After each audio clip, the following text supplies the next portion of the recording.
Okay, I am Mona. Mona, you're echoing. You're echo. You're starting with echo. Can you hear me? We can hear you, but it's an echo. We hear an echo. You're echoing. Oh, okay. Is it still an echo? Yes. Oh, weird. You have more than one tab open? Or are you hooked? No, I only have one device working, and am I echoing now? Yes. Yes. Oh dear. You might want to go out and come back. Okay, I'm shut down everything except the Zoom and the script.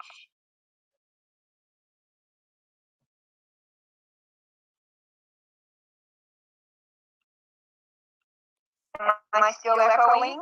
Yes.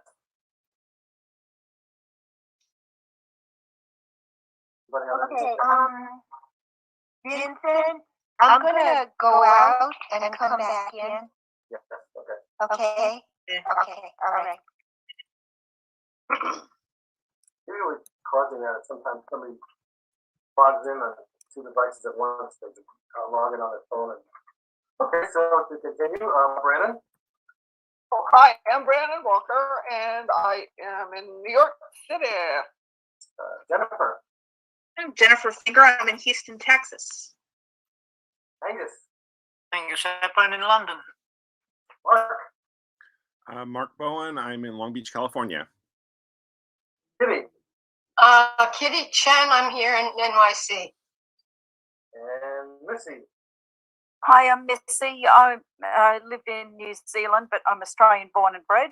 And yes, and I'm going to be performing Elizabeth Woodville and Marquess of Dorset and Lord Lovell and Fourth Messenger and Second Prince. Kitty? I already spoke, but I'm playing Murderers of Boy, Prince, Priest, Vaughan, Scrivener, Page, Second Messenger, Sheriff, Oxford, Norfolk. So I'm playing a lot of people today. And where are you coming from? In NYC, New York. Oh. We'll try Mona again. Mona. Okay, am I echoing now? You're fine. Okay. All right, I only have two windows open. I don't want to take any chances. So, Vincent, can I ask you to read my parts? I'm Mona, and I'm from Claremont, California. You don't want to read? Oh, I do want to read. I want you to just you want me to read the list of my parts. I'm of your supposed to be Okay. Anne and, yeah. Yes, sorry. Is that list? Okay.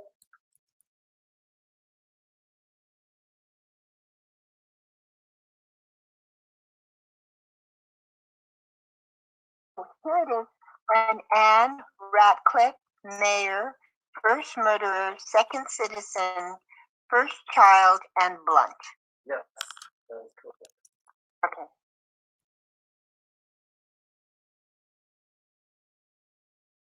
Okay, so the first scene was David is in the first scene, so let's see. Mark. Yes. Did you read David's part? Did you read for Clarence in the first scene? Clarence, sure. And in the second scene, let's see, Michael. Kitty, did you read Gentleman? Gentlemen? Yes. Okay, and this is which scene? Scene 2, Act 1, Scene 2. Oh, okay. And if they show up, they get all the parts back. But they're not in that way. And they haven't answered my name. Okay, so here we go.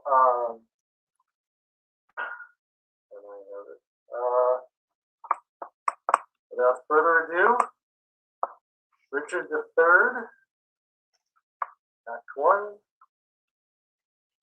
Scene 1. Enter Richard, Duke of Gloucester, alone. Now is the winter of our discontents, make glorious summer, by this son of York. And all the clouds that lowered upon our house in the deep bosom of the ocean, buried. Now are our brows bound with victorious wreaths, our bosom hung up for monuments, Our stern alarms changed to merry meetings, our dreadful marches to delightful measures. Grim Vincent swore hath smoothed his wrinkled front, and now, instead of mounting barbed steeds to fight the souls of fearful adversaries, he capers nimbly in a lady's chamber to the lascivious pleasing of a lute. But I that am not shaped for sportive tricks, for maids to court an amorous looking glass, I that am rudely stamped, and want love's majesty to strut before a wanton, ambling nymph, I that am curtailed of this fair proportion, cheated a creature by dissembling nature, deformed, unfinished, sent before my time into this breathing world scarce half made up, that am so lamely and unfashionable that dogs bark at me as I halt by them. Why I, in this week of piping time of peace, have no delight to pass away the time. Folks, I'm sorry.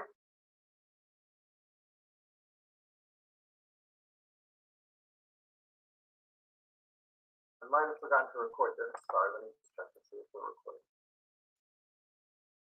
Let's see that we're recording. That's a thing this doesn't say if we're recording. It doesn't have an option.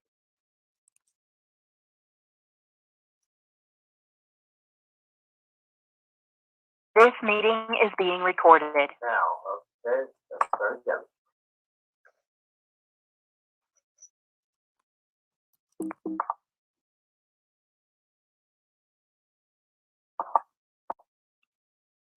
Now is the winter of our discontents, made glorious summer by the sun of York, and all the clouds that lowered upon our house in the deep bosom of the ocean, buried.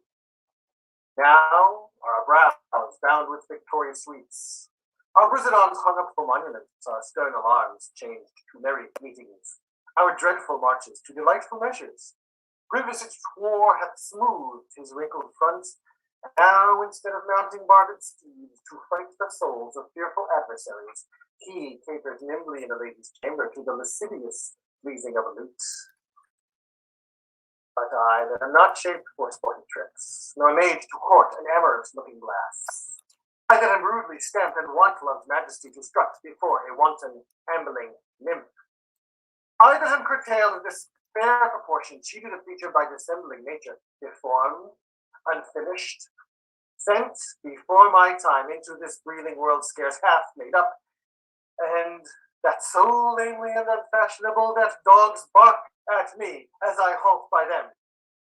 Why I in this weak and piping time of peace have no delight to pass away the time, unless to spy my shadow in the sun and discant at my own deformity.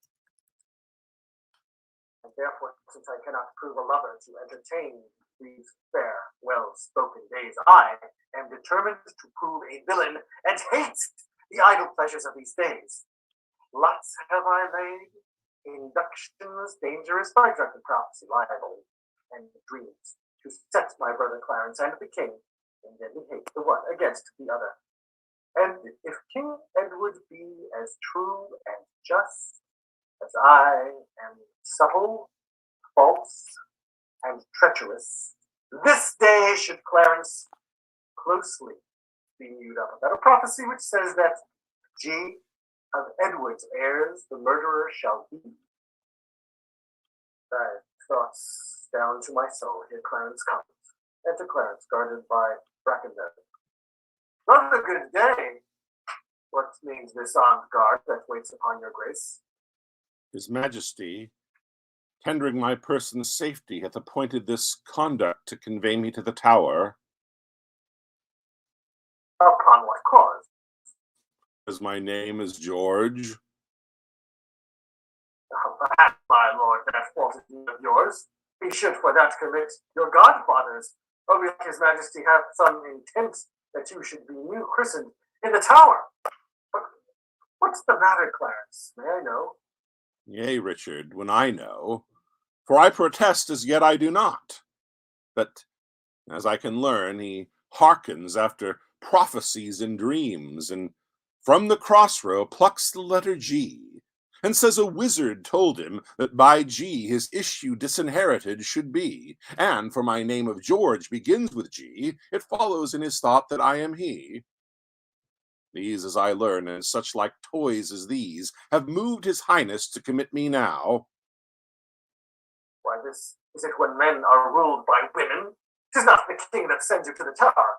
My lady Great, his wife Clarence, 'tis she that tempers him to this extremity.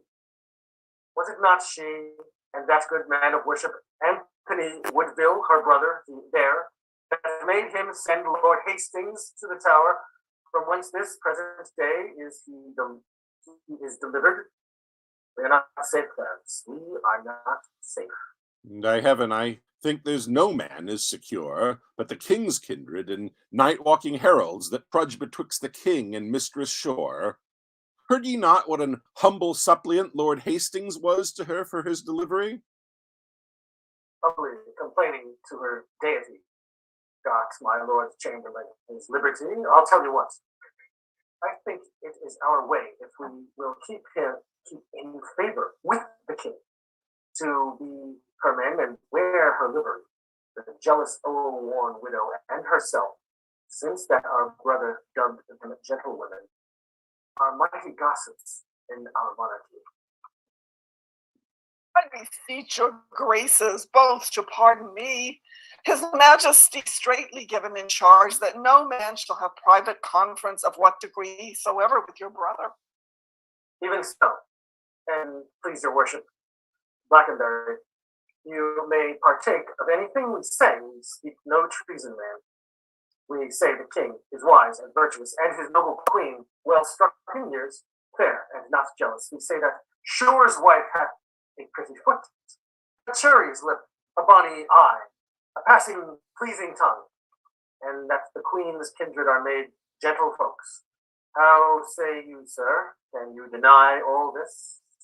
But this my lord myself have not to do. Not to do with Mistress Shore?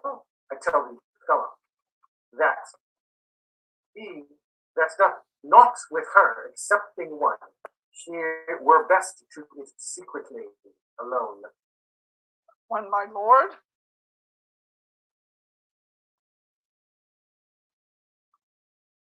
I do beseech you, Grace, to pardon me. Brennan? Oh, that's me. Her husband name. No, the next line is I do beseech your Grace to pardon me. Okay, which one, my lord? No. It's, I do beseech your Grace. Okay, I do beseech your grace to pardon me, and withal forbear your conference with the noble duke. We know thy charge, Brackenbury, and will obey. We are the queen's abjects and must obey. Brother, farewell. I will unto the king, and whatsoever you will employ me in, were it to call King Edward's widow sister, I will perform it to enfranchise you. Meantime, this deep disgrace in brotherhood touches me deeper than you can imagine. I know it pleaseth neither of us well. Well, your imprisonment shall not be long. I will deliver you, or else lie for you. Meantime, have patience. I must perforce. Farewell. Exit Clarence, Brackenbury, and guard. So tread the path that thou shalt ne'er return.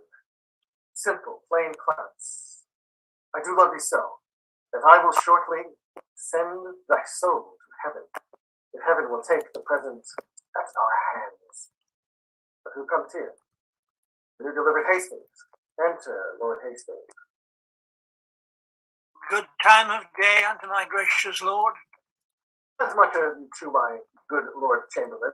Well, are you welcome to the open air? How hath your lordship brooked imprisonment? With patience, noble lord, as prisoners must. But I shall live, my lord, to give them thanks that were the cause of my imprisonment. No doubt, and so shall Clarence too. For they that were your enemies are his, and have prevailed as much on him as you. More pity that the eagles should be mewed, whilst kites and buzzards pray at liberty. What news abroad? No news so bad abroad as this at home. The king is sickly, weak, and melancholy, and his physicians fear him nightly. Now, by St. John, that news is bad indeed. For he hath kept an evil guide long, and overmuch consumed his royal person. It's very grievous to be thought upon. Where is he? In his bed? He is. You before, and I will follow you into his bed. He cannot live, I hope, and must not die till George be packed with post horse up to heaven. I'll in to urge his hatred more to Clarence with lies well steeled, with weighty arguments. And if I fail not in my deep intent, Clarence hath not another day to live. When it's done, God take King Edward to his mercy and leave the world for me to bustle in. For then I'll marry Warwick's youngest daughter, and though I killed her husband and her father, the readiest way to make the wench amends is to become her husband and her father. The which will I not all so much for love, as for another secret close intent, by marrying her, which I must reach unto. If I run before my horse to market, Clarence still breeds, Edward still lives and reigns.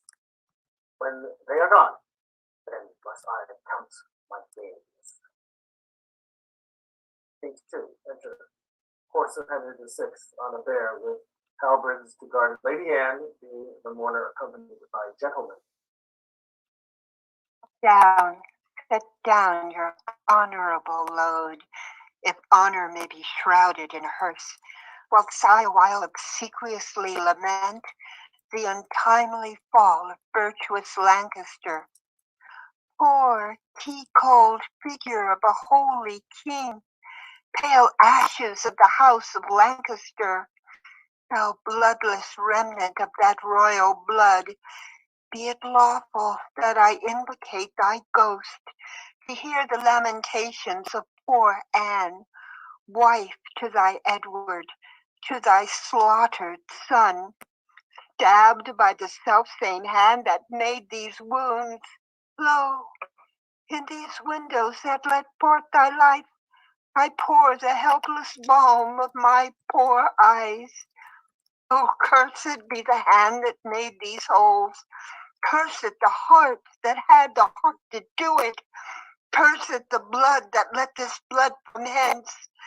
More direful hap betide that wretch that makes me wretched by the death of thee, that I can wish to wolves and spiders, toads, or any creeping venom thing that lives.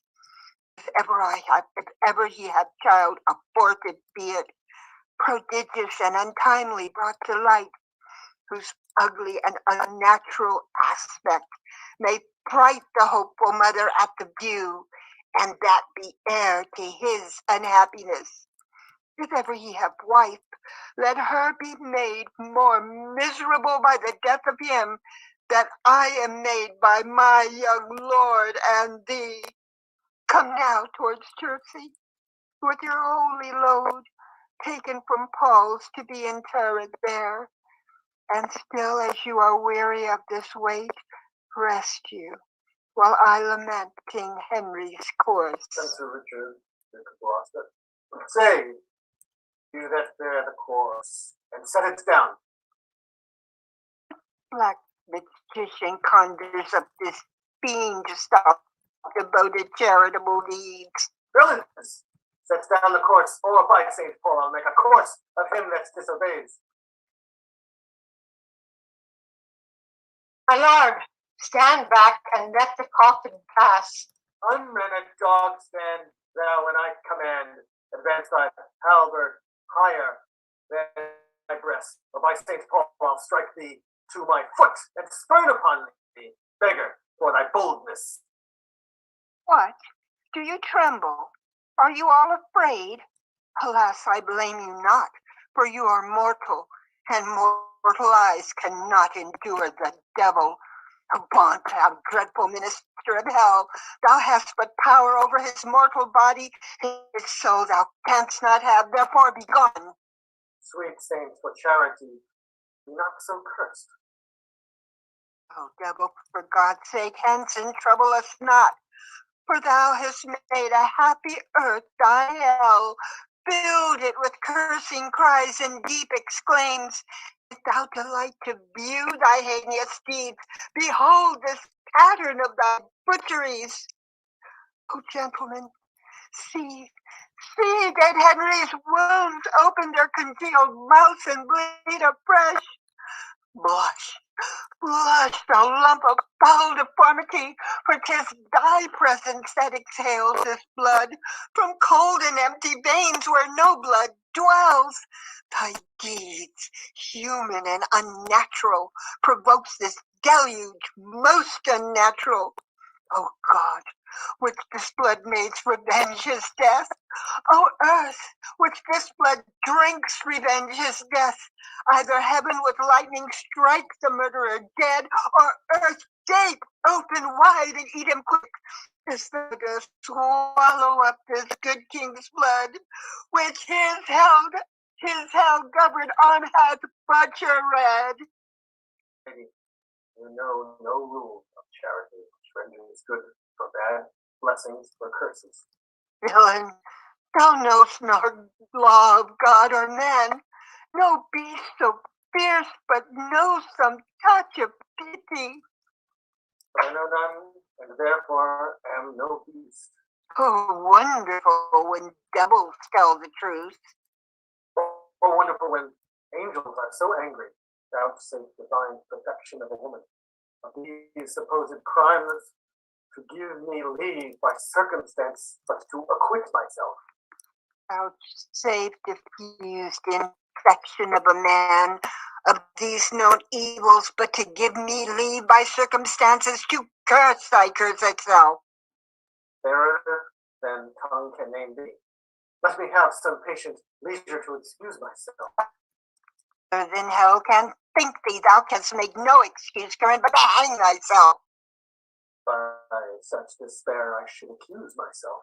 And by despairing shalt thou stand excused for doing worthy vengeance on thyself, that didst unworthy slaughter upon others. Say that I slew them not. Say they were not slain, but dead they are, and devilish slave by thee. I did not kill your husband. Why, then he is alive. Nay, he is dead and slain by Edward's hands. In thy foul throat thou liest. Queen Margaret saw thy murderous falchion smoking in his blood, the which thou once did bend against her breast, but that thy brothers beat aside the point.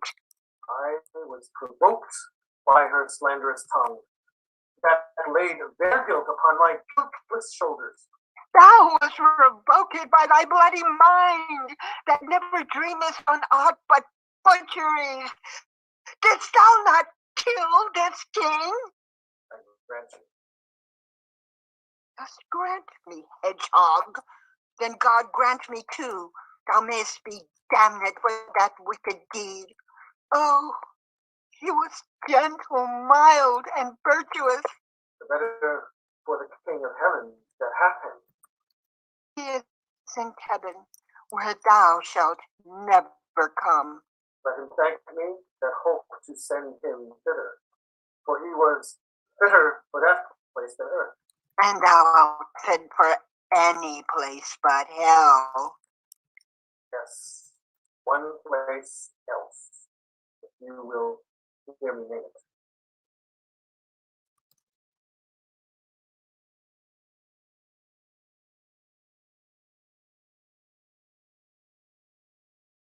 Anna? Where are we? I went off. Where are we? The next line is some dungeon. Oh, okay. Okay, did you say the next line? I'll say it again. Some dungeon. Your bed chamber. I'll rest betide the chamber where thou liest. So will it, madam, till I lie with you. I hope so. I know so. But, gentle Lady Anne, to leave this clean encounter of our wits and fall something into a slower method is not the causer of the timeless deaths of these Plantagenets, Henry and Edward, as blameful as the executioner? Thou was the cause and most the first effect. Your beauty was the cause of that effect. Your beauty that did haunt me in my sleep to undertake the death of all the world, so I might live 1 hour in your sweet bosom. I thought that I told the homicide these nails would rend that beauty from my cheeks. These eyes could not ignore that beauty's wreck. You should not blemish it if I stood by, as all the world is cheered by the sun. So I by that. It is my day, my life. Black night o'ershade thy day, and death thy life. Curse not thyself, fair creature, thou art both. I would I were to be revenged on thee. It is a quarrel most unnatural to be revenged on him that loveth thee. It is a quarrel just and reasonable to be revenged on him that killed my husband. He that bereft thee, lady, of thy husband, did it to help thee to a better husband. His better does not breathe upon the earth. He lives that loves thee better than he could. Name him. Plantagenet, Why, that was he. the self-same name, but one of better nature. Where is he? Here! Why dost thou spit at me? But it were mortal poison for thy sake. Never came poison from so sweet a place. Never hung poison on a fouler toad. Out of my sight thou dost infect mine eyes. Thine eyes, sweet lady, have infected me. Were they basilisk to strike thee dead? I would they were, that I might die at once, for now they kill me with a living death. Those eyes of mine from thine have drawn salt tears. Shame their aspects with shore of childish drops. These eyes, which never shed remorseful tear. No, when my father York and Edward wept to hear the piteous moan that Rutland made, when black-faced Clifford shook his sword at them, nor when thy warlike father, like a child, told the sad story of my father's death, and 20 times made pause to sob and weep, that all the standers by had wet their cheeks like trees that dashed with rain. In that sad time, my manly eyes did scorn a humble tear, and what these sorrows could not thence exhale, thy beauty hath, and made them blind with weeping. I never stooped to friend or nor enemy. My tongue could never learn sweet, smoothing word, but now thy beauty is opposed my feet. My proud heart soothes and prompts my tongue to speak. Teach not thy lips such scorn, for it was made for kissing thee, not for such contempt.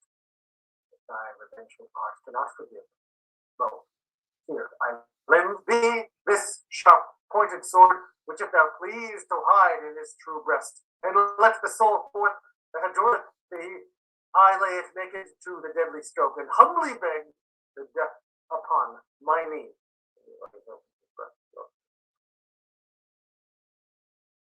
Nay, do not pause, for I did kill King Henry, but 'twas thy beauty that provoked me. Nay, thou dispatch, 'twas I that stabbed young Edward, but 'twas thy heavenly face that set me on. Take up thy sword, or take me up. Rise, dissembler. Though I wish thy death, I will not be thy executioner. Sorry, David's on the line. David! No, it's today. Then bid me kill myself? Great. Sorry, so okay, okay, no problem. We'll see it. Okay, David's on his way. Sorry, folks. I'll pick it up. 1 second. Okay. Arise, dissembler. Though I wish thy death, I will not be thy executioner. Then bid me kill myself, and I will do it. I have already. That was in my rage. Speak it again. And even with the sword, even with the word, this hand, which for thy love did kill thy love, shall for thy love kill a far truer love. To both their deaths shall thou be accessory. I would I knew thy heart. 'Tis figured in thy tongue. I fear me both are false. Then never was man true. Well, put up your sword. And then my peace is made. That thou shalt know thereafter. But shall I live in hope? All men I hope live so, Vouchsafe to wear this ring. to take is not to give. Look how my ring encompasseth thy finger. Even so, thy breast encloseth my poor heart, where both of them are thine. And if thy poor devoted servant may but beg one favor at thy gracious hand, thou dost confirm his happiness forever. What is it? That it may please you leave these sad designs to him that hath most cause to be a mourner, and presently repair to Crosby House, where after I have solemnly interred at Chertsey Monastery this noble king, and wet his grave with my repentant tears, I will with all expedient duty see you. For divers unknown reasons I beseech you, grant me this boon. With all my heart. And much it joys me too to see you become so impenitent. Trussell and Barclay, go along with me. Bid me farewell. 'Tis more than you deserve. But since you teach me how to flatter you, imagine I have said farewell already. Towards Chertsey, noble lord? No. To Whitefairs. There attend my coming. Was ever a woman in this honor wooed? Was ever woman in this honor won? I'll have her, but I will not keep her long.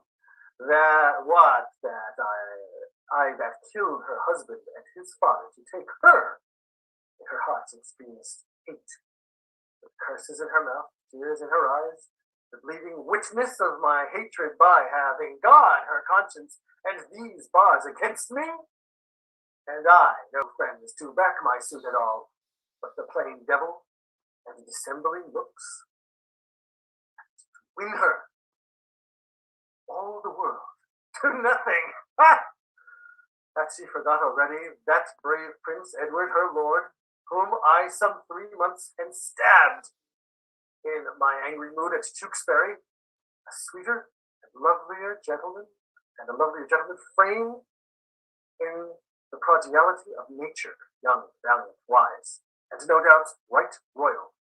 The spacious world cannot again afford, and will she yet abase her eyes on me, that cropped the golden prime of his sweet prince, and made her widow to a woeful bed on me, whose all not equals Edward's moiety, on me, that halts and am misshapen thus, my dukedom to a beggarly denier. I do mistake my person all this while. On my life she finds, although I cannot, myself to be a marvelous proper man. I'll be at charges for a looking glass, and entertain a score or two of tailors to study fashions to adorn my body. Since I am quite in favor of myself, I will maintain it with some little cost. But first I'll turn yon fellow to his grave, and then return, lamenting to my love. Shine out, fair sun, till I have bought the glass, that I may see my shadow as I pass. The exits. Scene 3. Okay, until David comes,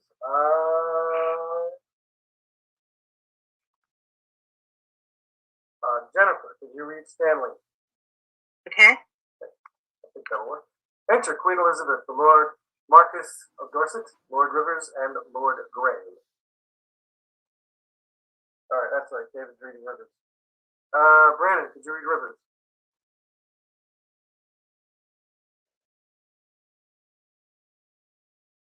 Patience, madam. There's no doubt his Wait, sorry, Jennifer, I do have you as Rivers, that's good. Oh, okay, good. And yes, please. And yes, and I will. And Brandon, could you read Stanley for now? Okay, sorry. Go ahead, Jennifer.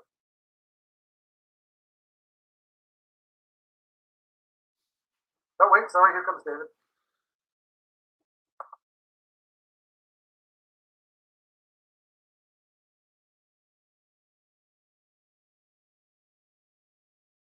David?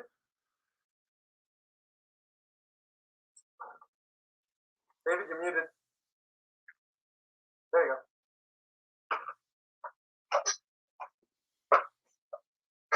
David? Yep. Okay. Hear me okay? Just starting scene 3. Apologies to everybody. Sorry, I just got my days mixed up. No problem. Lost the day somehow. And Rivers has the first line. So Jennifer, go ahead.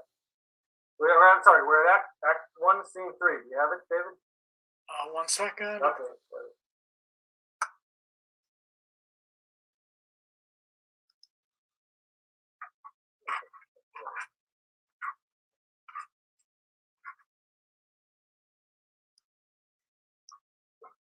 Where did my Folgers go? I was up here a minute ago.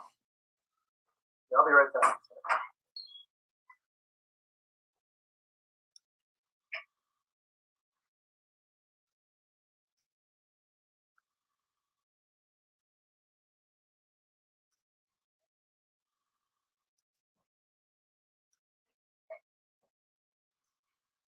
Okay. David, whenever you're ready.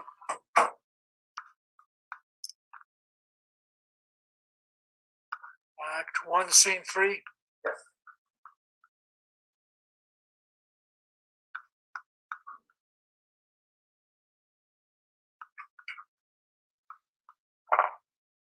Scene 2.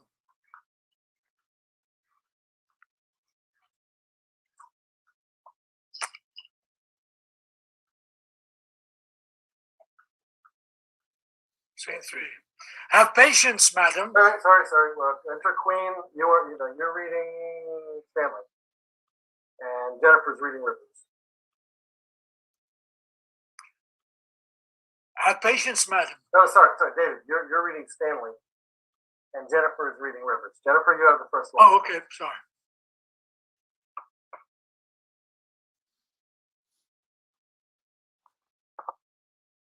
Jennifer, you there? He seems to have gone. Okay, then. Angus, could you read Rivers for now till Jennifer comes back? If she comes back. Fine. Have patience, madam. There is no doubt His Majesty will soon recover his accustomed health.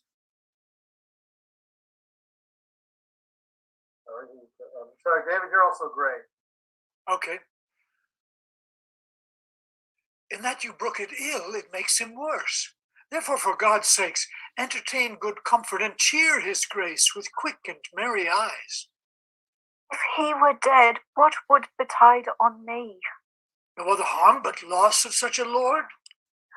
The loss of such a lord includes all harms. The heavens have blessed you with a goodly son, to be your comforter when he is gone. Ah, he is young, and his minority is put unto the trust of Richard Gloucester, a man that loves not me nor none of you. Is it concluded he shall be protector? It is determined, but not concluded yet, but so it must be if the king miscarry. Here comes the Lord of Buckingham and Derby. Good time of day unto your royal grace. God makes your majesty joyful as you have been. The Countess Richmond, good my lord of Derby, to your good prayer will scarcely say amen. Yet Derby, notwithstanding she's your wife and loves not me, be you, good lord, assured I hate not you for her proud arrogance. I do beseech you either not believe the envious slanders of her false accusers, or if she be accused on true report, bear with her weakness, which I think proceeds from wayward sickness and no grounded malice. Saw you the king today, my lord of Derby? But now the Duke of Buckingham and I are come from visiting his majesty. What likelihood of his amendment, lords? Madam, good hope. His grace speaks cheerfully. God grant him health. Did you confer with him? Madam, we did. He desires to make atonement betwixt the Duke of Gloucester and your brothers, and betwixt them and my Lord Chamberlain, and sent to warn them to his royal presence. Would all were well, but that will never be. I fear our happiness is at the height. Unto Richard, Duke of Gloucester. They do me wrong, and I will not endure it. Who is it that complains unto the king, that I, forsooth, am stern and love them not? My holy Paul, they love his grace but lightly, that fill his ears with such dissentious rumors, because I cannot flatter and look fair, smile in men's faces, smooth, deceive, and cog, duck with French nods and apish courtesy, I must be held a rancorous enemy. Cannot a plain man live and think no harm, but thus is simple truth must be abused with silken, sly, insinuating jacks? To who in all this presence speaks your grace? To thee, that lass that hast nor honesty, your grace. When have I injured thee? When done thee wrong, or thee, or any of your faction? Plague upon you all. His royal grace, whom God preserve better than you would wish, cannot be quite scarce a breathing while, but you must trouble him with lewd complaints. Brother of Gloucester, you mistake the matter. The king on his own royal disposition, and not provoked by any suitor else, aiming belike at your interior hatred, that in your outward action shows itself against my children, brothers, and myself, makes him to send that he may learn the ground. I cannot tell. The world has grown so bad that wrens me make prey where eagles dare not perch, since every jack became a gentleman. There's many a gentle person made a jack. Come, we know your meaning, brother Gloucester. You envy my advancement and my friends. God grant we never may have need of you. Meantime, God grants that we have need of you. Our brother is imprisoned by your means, myself disgraced, and the nobility held in contempt, while great promotions are daily given to ennoble those that scarce some 2 days since were worth a noble. By him that raised me to this careful height from that contented hap which I enjoyed, I never did incense his majesty against the Duke of Clarence, but have been an earnest advocate to plead for him. My lord, you do me shameful injury, falsely to draw me in these vile suspects. You may deny that you are not the mean of my Lord Hastings' late imprisonment. She may, my lord, for... She may, Lord Rivers. Why? Who knows not so? She may do more, sir, than denying that. She may help you to many fair preferments, and then deny her aiding hand therein, and lay those honors on your high gates of desert. What may she not? She may, marry may she. What marry may she? What? Marry may she? Marry with a king, a bachelor, and a handsome stripling too. Wis, your grandam had a worser match.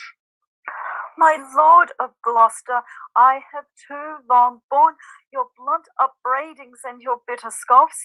By heaven, I will acquaint his majesty of those gross taunts that oft I have endured. I had rather be a country servant maid than a great queen with this condition, to be so baited, scorned, and stormed at. Enter old Queen Margaret, the park mother. Some joy have I in being England's queen. Blessed be that small God, I beseech him. Thy honor, state, and seat is due to me. What, threat you me with telling of the king? Tell him and spare not. Look, what I have said, I will avouch. In the presence of the king, I dare venture to be sent to Tower. 'Tis time to speak, my pains are quite forgot. Yeah, well, I do remember them too well. Thou killest my husband, Henry, in the Tower, and Edward, my poor son. Ere you were queen, or your husband king, I was a pack horse in his great affairs, a weeder out of his proud adversaries, a liberal rewarder of his friends. To royalize his blood, I spent mine own. I am much better blood than his or thine. In all which time you and your husband, Grey, are factious of our house of Lancaster and Rivers, so are you. Was not your husband in Margaret's battle in St. Albans slain?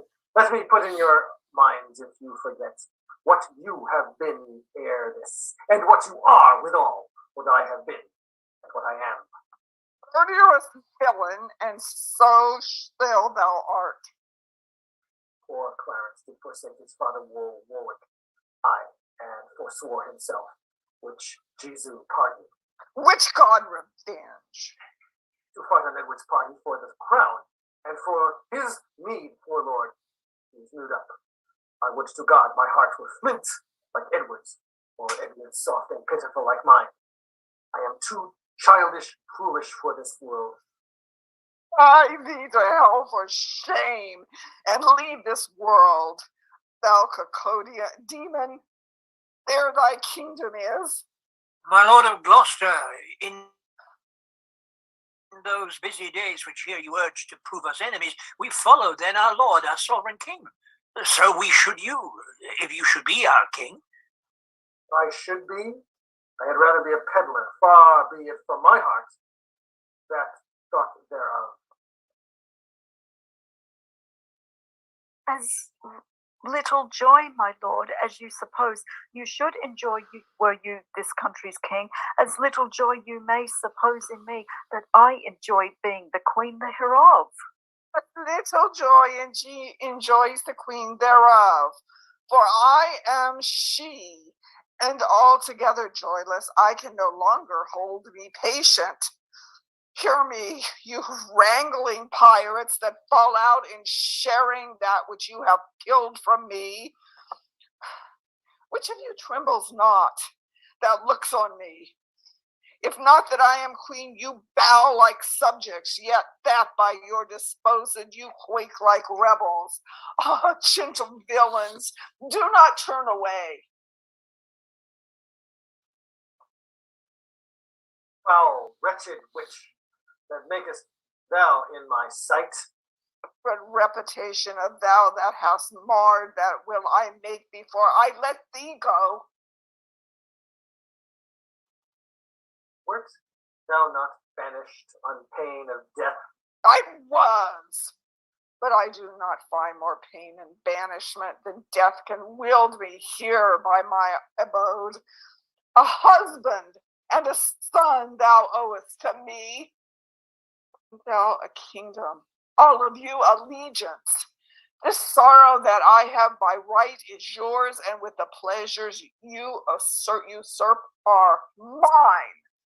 The curse my noble father laid on thee when thou didst crown his warlike brows with paper, and with my scorns drewest rivers from his eyes, and then to dry them gavest the Duke a clout steeped in the foul and faultless blood of pretty Rutland.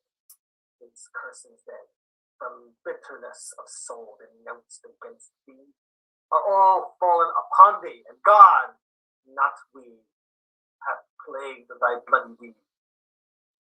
So just as God to write them innocent? It was the foulest deed to slay that babe, and the most merciless that e'er was heard of. Tyrants themselves wept when it was reported.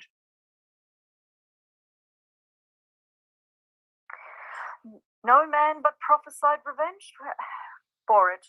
Northumberland and present wept to see it. What? You all snarling all before I came, ready to catch each other by the throat and turn you all your hatred now on me? Did York's dread curse prevail so much with heaven, then Henry's death, my lover lovely Edward's death, their kingdom's loss, my woeful banishment, should all but answer for thy peevish brat?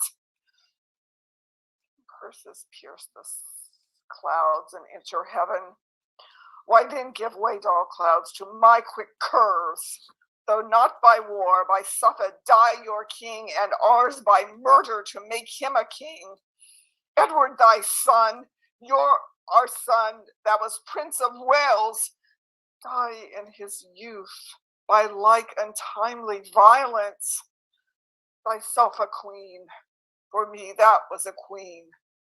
Outlive thy glory like my wretched self. Long mayest thou live to wail thy children's death, and see another as I see thee now, decked in thy rights as thou art stalled in mine.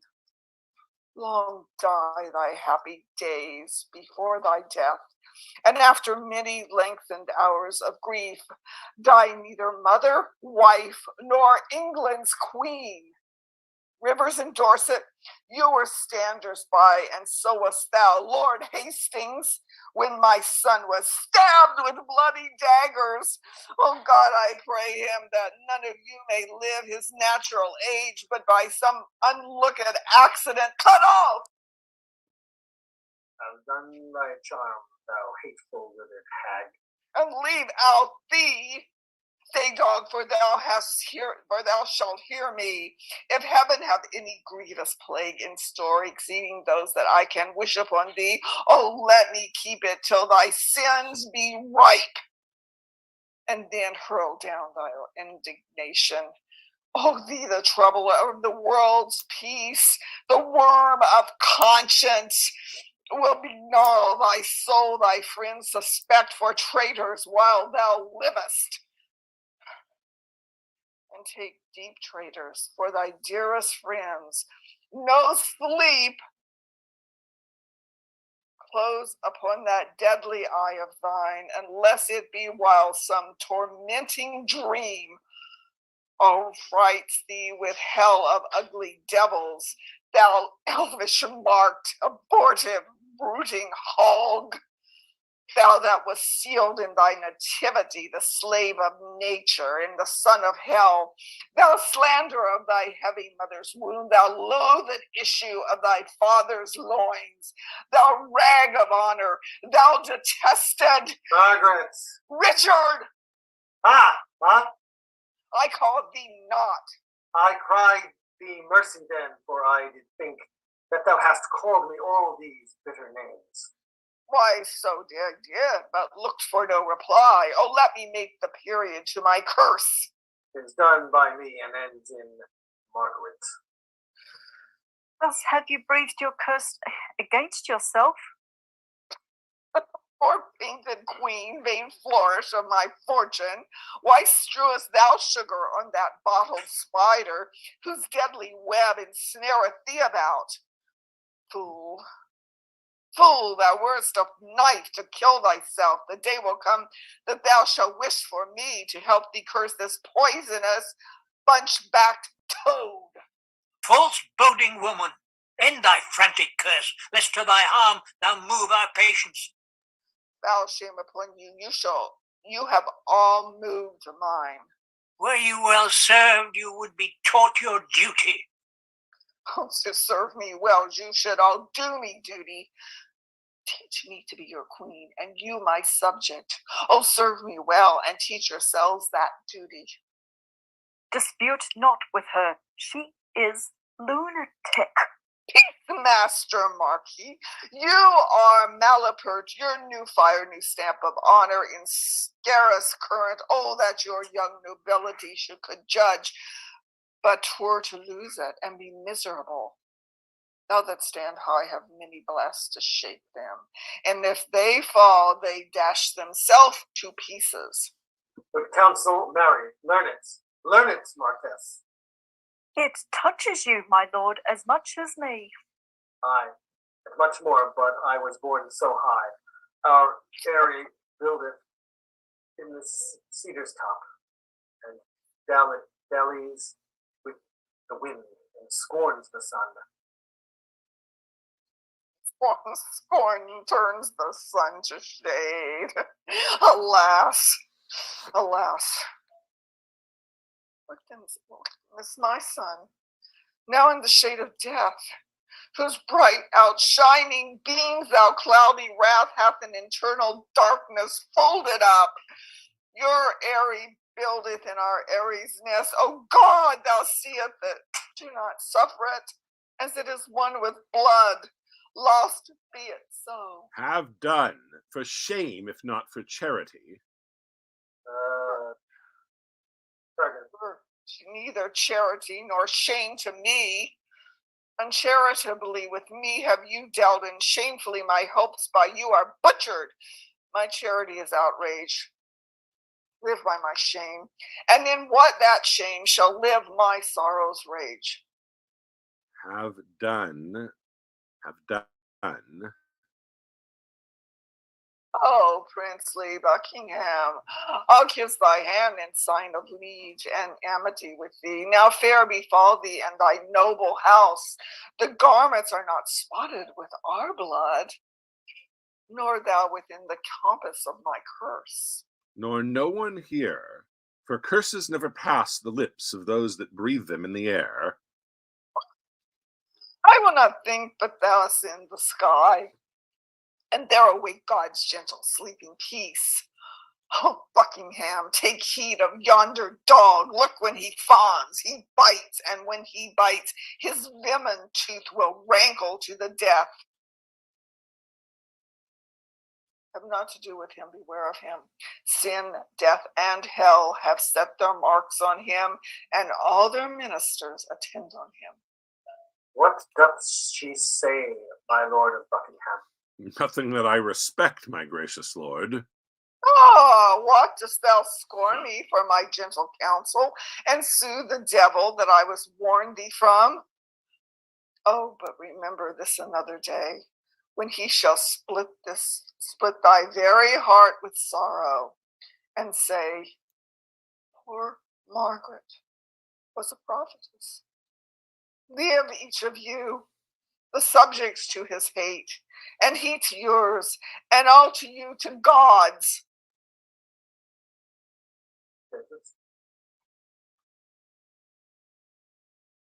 Who is it?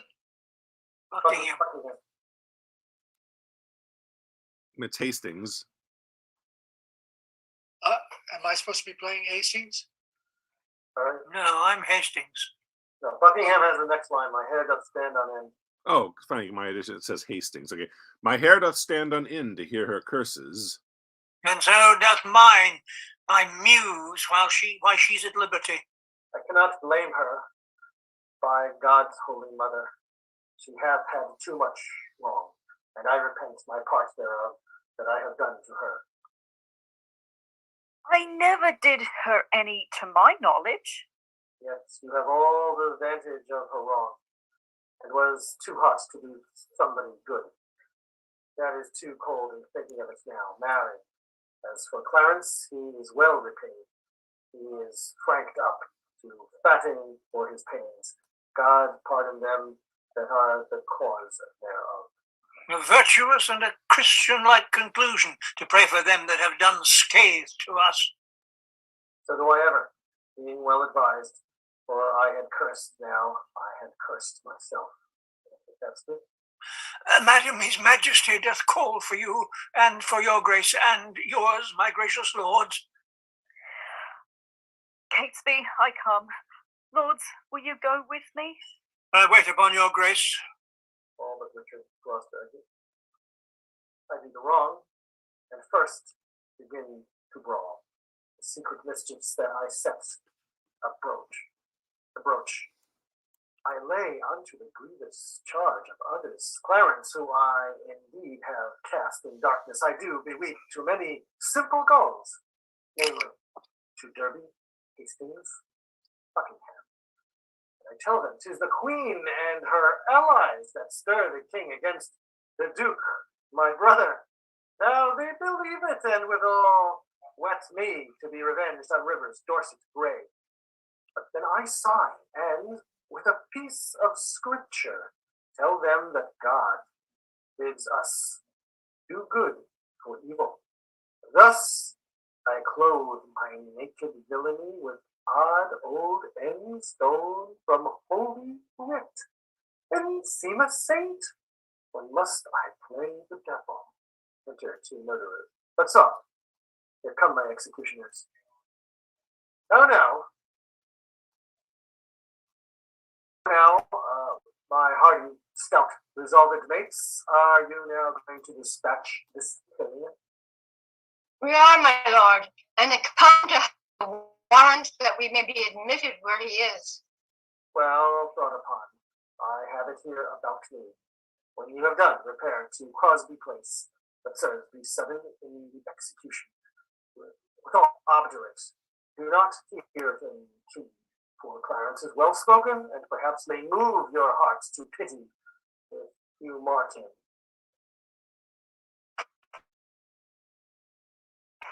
Is there another? That is you, Kitty. All the murderers. Tut, tut, my lord, we will not stand to prate. Talkers are no good doers. Be assured we go to use our hands and not our tongues. Your eyes drop milestones when fools' eyes fall tears. I like you, lads. About your business straight. Go dispatch. We will, my noble lord. Scene 4. Why look your grace so heavily today? Oh, I have passed a miserable night, so full of fearful dreams, of ugly sights, that as I am a Christian faithful man, I would not spend another such a night, though 'twere to buy a world of happy days. So full of dismal terror was the time. What was your dream, my lord?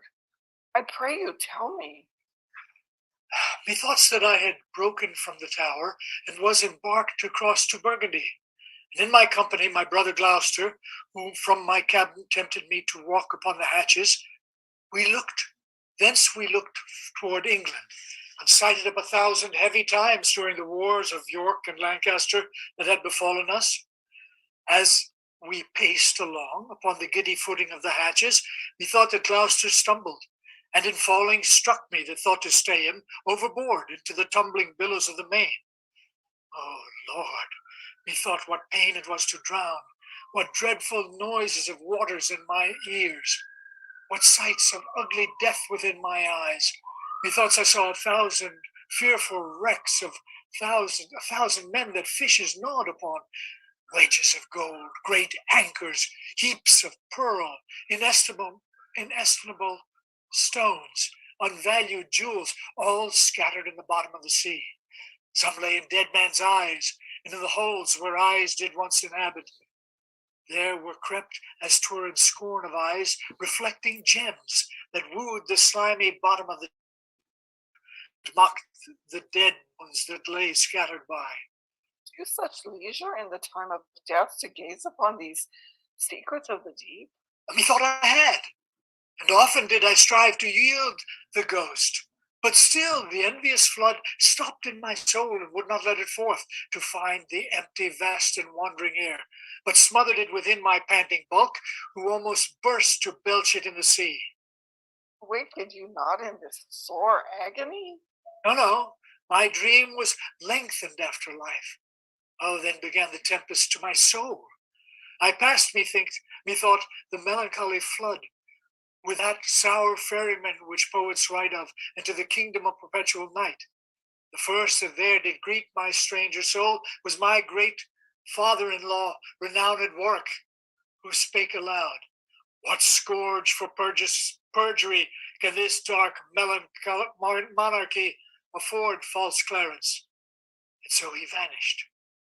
Then came wandering by a shadow like an angel, with bright hair dabbled in blood, and he shrieked out loud, "Clarence is come, false, fleeting, perjured Clarence, that stabbed me in the field by Tewkesbury. Seize on him, furies, take him into torment." With that, methoughts, a legion of foul fiends environed me and howled in mine ears such hideous cries that with the very noise I trembling waked, and for a season after could not believe but that I was in hell. Such terrible impression made my dream. Oh, no marvel, Lord, it affrighted you. I am afraid, methinks, to hear you tell it. Oh, keeper, I have done these things that now give evidence against me, for Edward's sake, and see how he requites me.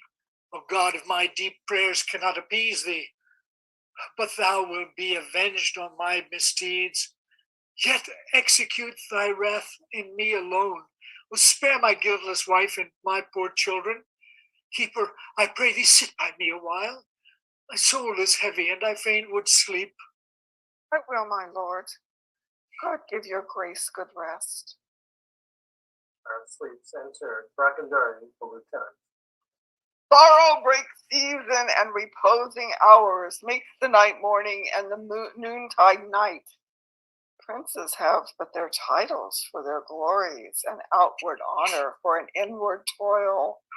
And for unfelt imaginations, they often feel a world of restless cares, so that between their titles and low name, there's nothing differs but the outward fame. After 2 murderers. Oh, who's here?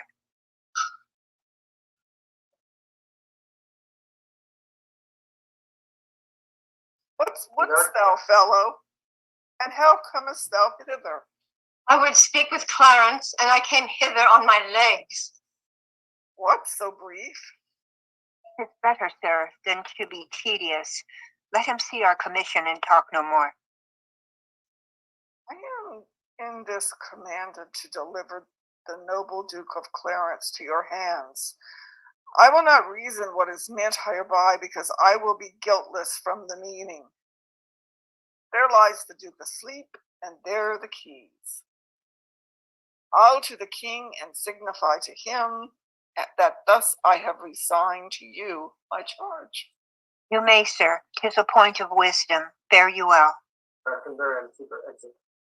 What, shall I stab him as he sleeps? No, he'll say 'twas done cowardly when he wakes. Why, he shall never wake until the great judgment day.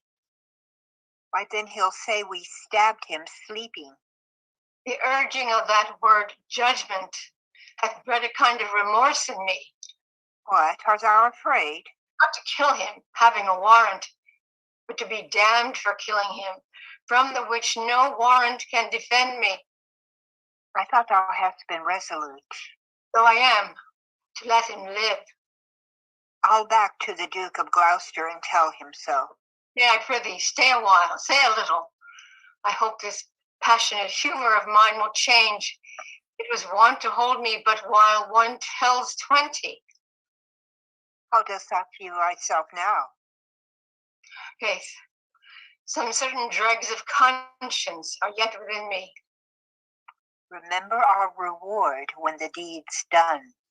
Gods, he dies. I had forgot the reward. Where's thy conscience now? Oh, in the Duke of Gloucester's purse. When he opens his purse to give us our reward, thy conscience flies out. It's no matter. Let it go. There's few or none will entertain it. What if it come to thee again? I'll not meddle with it. It makes a man a coward. A man cannot steal, but it accuseth him. A man cannot swear, but it checks him. A man cannot lie with his neighbor's wife, but it detects him. 'Tis a blushing, shamefaced spirit that mutinies in a man's bosom. It fills a man full of obstacles. It made me once restore a purse of gold that by chance I found. It beggars any man that keeps it. It is turned out of towns and cities for a dangerous thing, and every man that means to live well endeavors to trust to himself and live without it. Tis even now at my elbow, persuading me not to kill the Duke. Take the devil in thy mind, and believe him not. He would insinuate with thee, but to make thee sigh. I am strong-framed, he cannot prevail with me. Spoke like a tall man that respects thy reputation. Come, shall we fall to work? Take him on the costard with the hilts of thy sword, and then throw him into the Malmsey butt in the next room. Oh, excellent device, and make a sop of him. Soft he wakes. Strike! No, we'll reason with him. Where art thou, keeper? Give me a cup of wine. You shall have wine enough, my lord, anon. In God's name, what art thou? A man as you are, But not as I am royal. nor you as we are loyal. Thy voice is thunder, but thy looks are humble. My voice is now the king's, my looks mine own. How darkly and how deadly dost thou speak. Your eyes do menace me. Why look you pale? Who sent you hither? Wherefore do you come? To murder me? I. You scarcely have hearts to tell me so, and therefore cannot have the hearts to do it. Wherein, my friends, have I offended you? Offended us you have not, but the king. I shall be reconciled to him again. Never, my lord. Therefore prepare to die. Are you drawn forth among a world of men to slay the innocent? What is my offense? Where is the evidence that doth accuse me? What lawful quest have given their verdict up unto the frowning judge? Or who pronounced the bitter sentence of poor Clarence's death before I be convicted by course of law? To threaten me with death is most unlawful, I charge you, as you hope to have redemption by Christ's dear blood shed for our grievous sins, that you depart and lay no hands on me. The deed you undertake is damnable. What we will do, we do upon command. He that hath commanded is our king. Erroneous vassals, the great King of kings hath in the table of his law commanded that thou shalt do no murder. Will you then spurn at his edict and fulfill a man's? Take heed, for he holds vengeance in his hand to hurl upon the heads that break his law. And that same vengeance doth he hurl on thee for false forswearing and for murder too. Thou didst receive the sacrament to fight in quarrel in the house of Lancaster. Like a traitor to the name of God, didst break that vow, and with thy treacherous blade unrips the bowels of thy sovereign son, whom thou wast sworn to cherish and defend. How canst thou urge God's dreadful law to us when thou hast broke it in such dear degree? Alas, for whose sake did I that ill deed? For Edward, for my brother. For his sake he sends you not to murder me for this. For in that sin he is as deep as I. If God will be avenged for the deed, know you yet he doth it publicly. Take not the quarrel from his powerful arm. He needs no indirect or lawless course to cut off those that have offended him.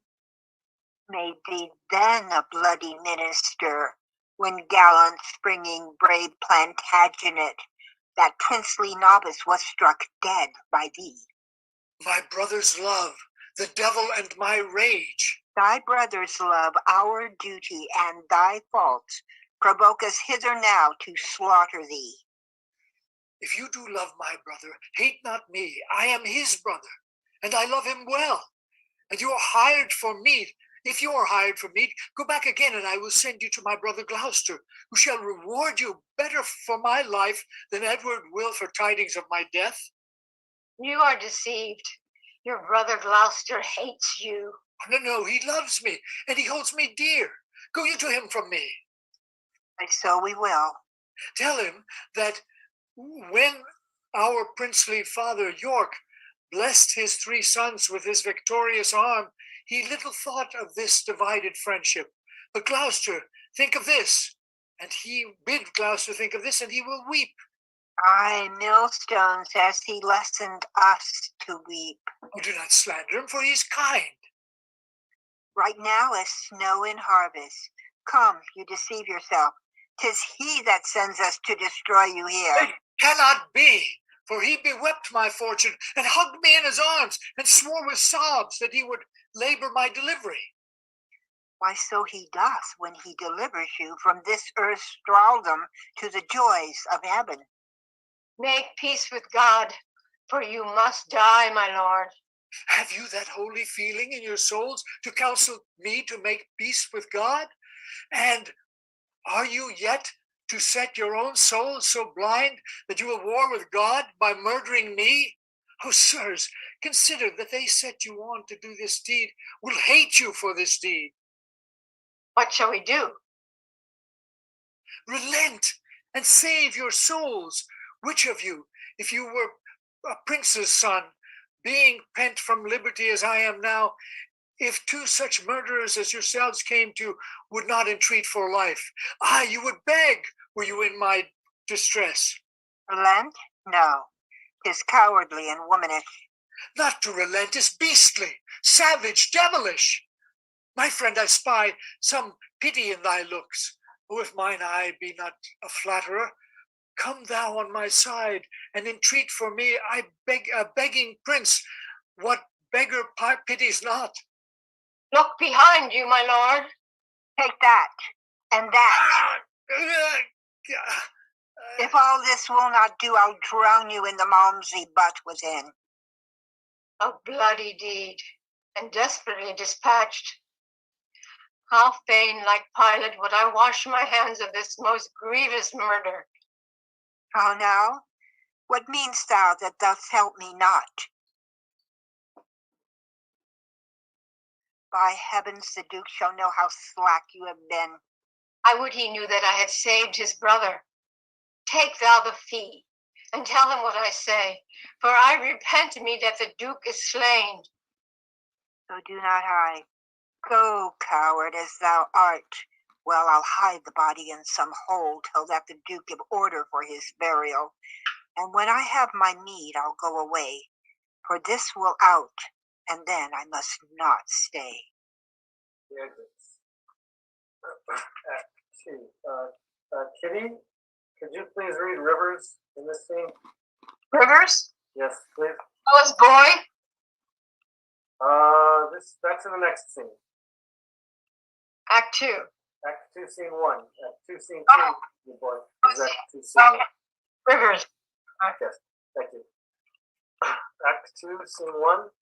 Flourish, enter King Edward, sick, Queen Elizabeth, Lord Marcus Dorset, Rivers, Hastings, Buckingham, Woodville, Grey, and Scales. Why so? Now have I done a good day's work. You peers continue this united league.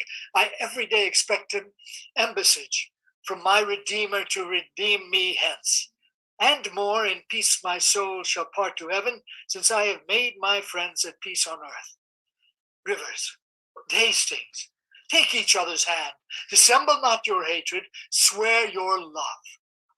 By heaven, my soul is purged from grudging hate, and with my hand I seal my true heart's love. So thrive I, as truly swear the like.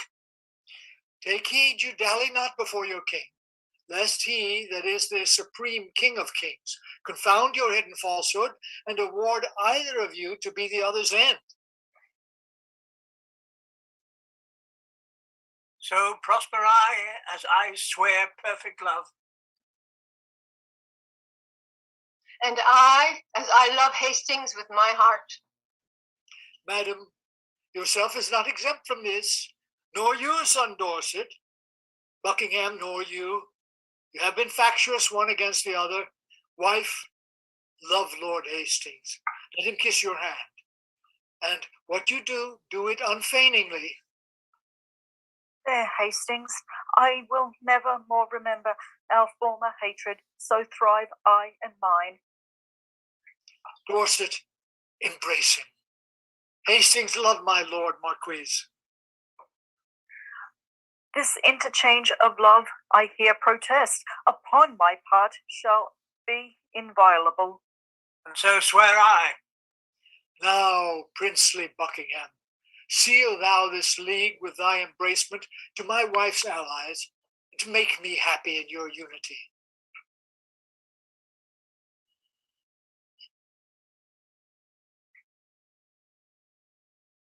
Whenever Buckingham doth turn his hate on you or yours, but with a duteous love doth cherish you and yours, God punish me, with hate in those where I expect most love, when I have most need to employ a friend, and most assured that he is a friend, deep, hollow, treacherous, and full of guile be he unto me.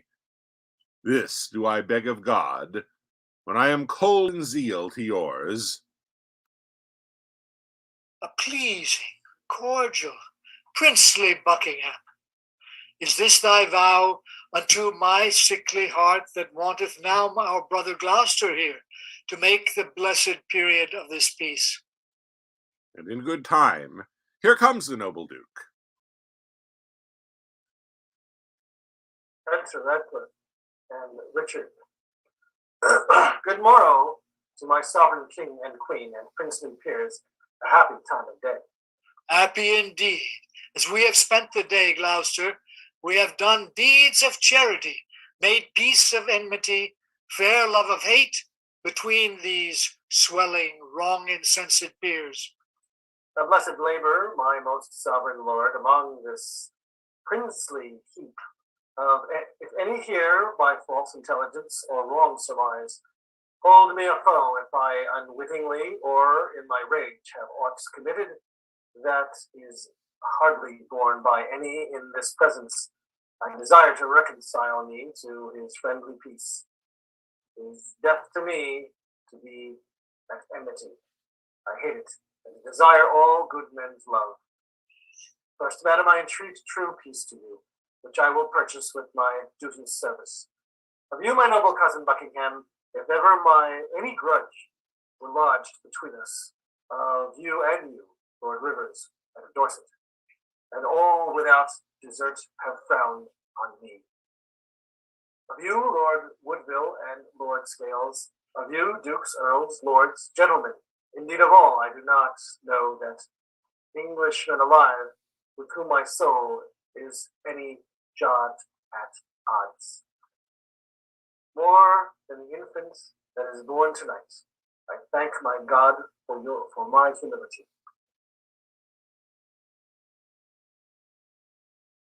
A holy day shall this be kept hereafter. I would to God all strifes were well compounded. My sovereign lord, I do beseech your highness to take our brother Clarence to your grace. Why, madam, have I offered love for this, to be so flouted in this royal presence? Who knows not that the gentle Duke is dead? You do him injury to scorn his course. Who knows not he is dead? Who knows he is? Oh, seeing heaven, what a world is this? Look I so pale, Lord Dorset, as the rest? Ay, my good lord, and no man in the presence, but his red colour hath forsook his cheeks. Is Clarence dead? The order was reversed. But he, poor man, by your first order died, and that the winged Mercury did bear, some tardy cripple bear, the counterman, that came too lag to see him buried.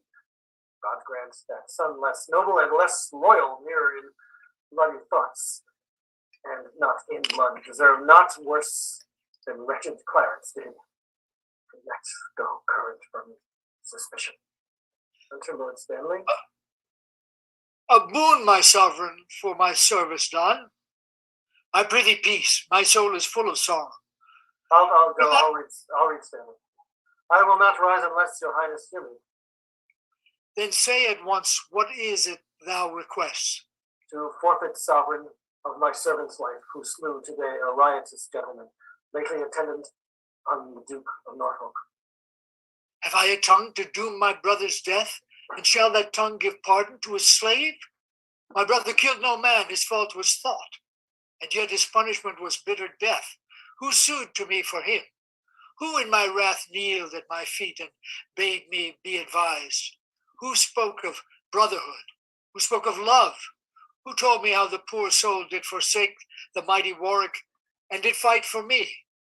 Who told me in the field at Tewkesbury when Oxford had me down, he rescued me and said, "Dear brother, live and be a king"? Who told me when we both lay in the field, frozen almost to death, how he did lap me and even in his garments, and did give himself all thin and naked to the numb cold night? All this from my remembrance brutish wrath, sinfully plucked, and not a man of you had so much grace to put it in my mind? But when your carters or your waiting vassals have done a drunken slaughter and defaced the precious image of our dear Redeemer, you straight are on your knees for pardon? Pardon! And I unjustly too must grant it you. But for my brother not a man would speak, nor I ungracious speak unto myself. For him, poor soul, the proudest of you all, have been beholding to him in his life, yet none of you would once beg for his life. Oh God, I fear thy justice will take hold on me, and you, and mine, and yours for this. Come, Hastings, help me to my closet. Oh, poor Clarence. Exit with King and Queen. This is the fruits of rashness, marks you not? How that the guilty kindred of the Queen looked pale when they did hear of Clarence's death. Oh, they did urge to still unto the King. God will revenge it. Come, lords, will you go to comfort Edward with our company? We wait upon your grace.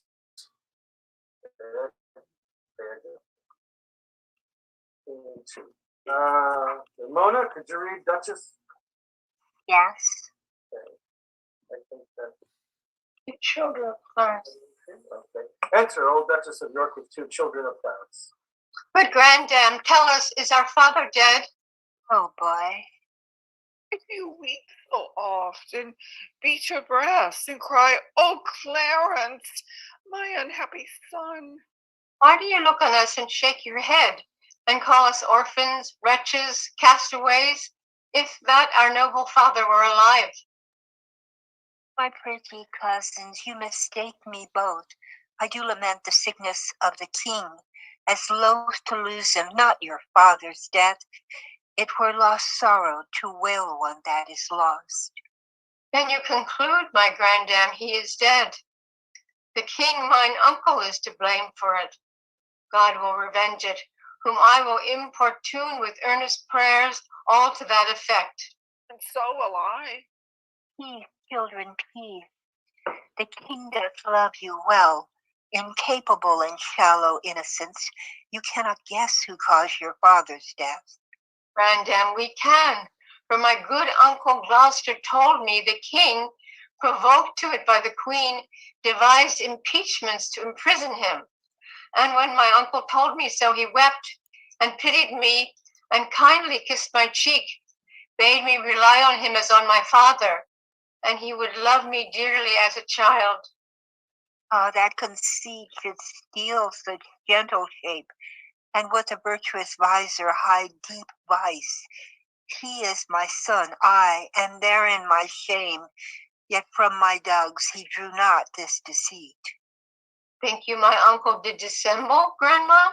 Grandam? Aye, boy. I cannot think it. Hark, what noise is this?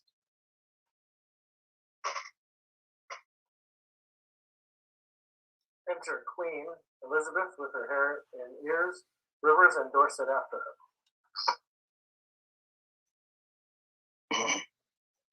I'm just about to form a line. Ah, who shall hinder me to wail and weep, to chide my fortune and torment myself? I'll join with black despair against my soul, and to myself become an enemy.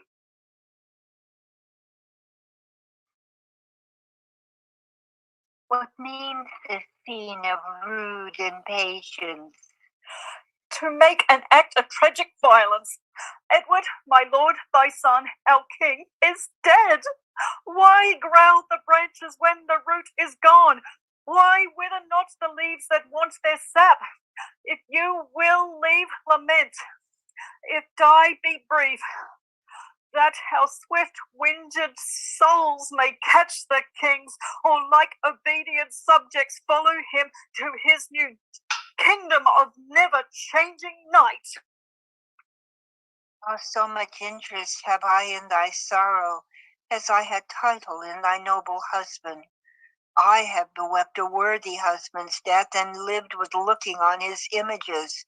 But now 2 mirrors of his princely semblance are cracked in pieces by malignant death, and I for comfort have but one false glass that grieves me when I see my shame in him.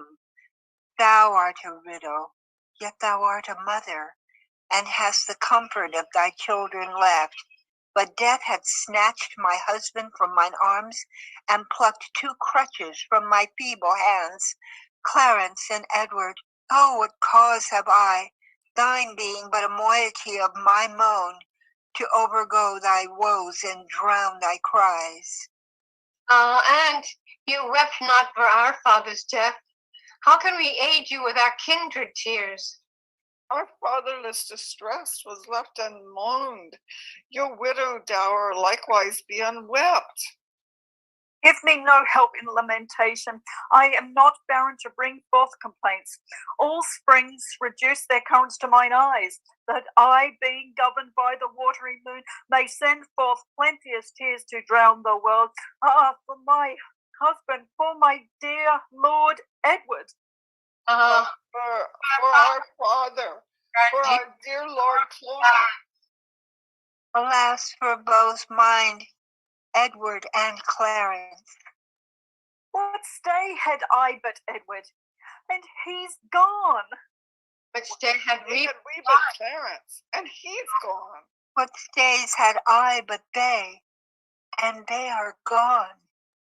Was never widow had so dear a loss. Were never orphans had so dear a loss. Was never mother had so dear a loss. Alas, I am the mother of these griefs. Their woes are parcelled, mine is general. She for an Edward weeps, and so do I. I for a Clarence weep, so doth not she. These babes for Clarence weep, and so do I. I for an Edward weep, so do not they. Alas, you 3 on me 3-fold distressed. Pour all your tears, I am your sorrow's nurse, and I will pamper it with lamentation. Comfort, dear mother. God is much displeased that you take with unthankfulness his doing. In common worldly things 'tis called ungrateful, with dull unwillingness to repay a debt with which with a bounteous hand was unkindly lent, much more to be thus opposite with heaven, for it requires the royal debt it lent you. David, could you read Rivers? Sure, let me get back up to where.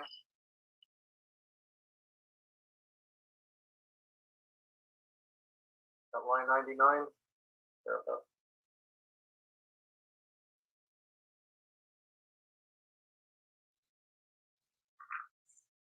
Line 199? Line 99. That's fine. Almost there. Madam, bethink you, like a careful mother, of the young prince your son.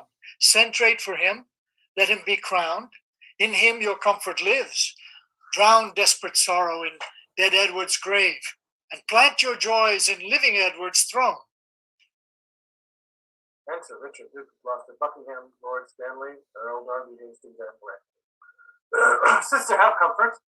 All of us have cause to wail the dimming of our shining star, but none can help our harms by wailing them.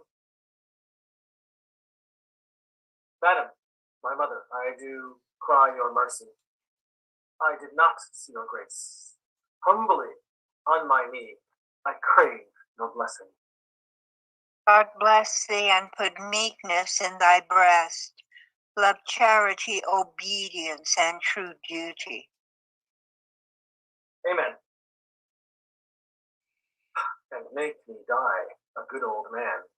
This is the butt end of a mother's blessing. I marvel that her grace did leave it out. You cloudy princes and heart-sorrowing peers that bear this mutual heavy load of moan, now cheer each other in each other's love. Though we have spent our harvest of this king, we are to reap the harvest of his son. The broken rancor of your high-swollen hearts, but lately splintered, knit and joined together, must gently be preserved, cherished and kept.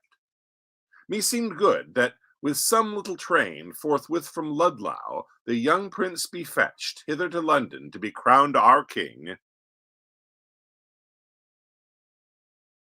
Why, with some little train, my lord of Buckingham.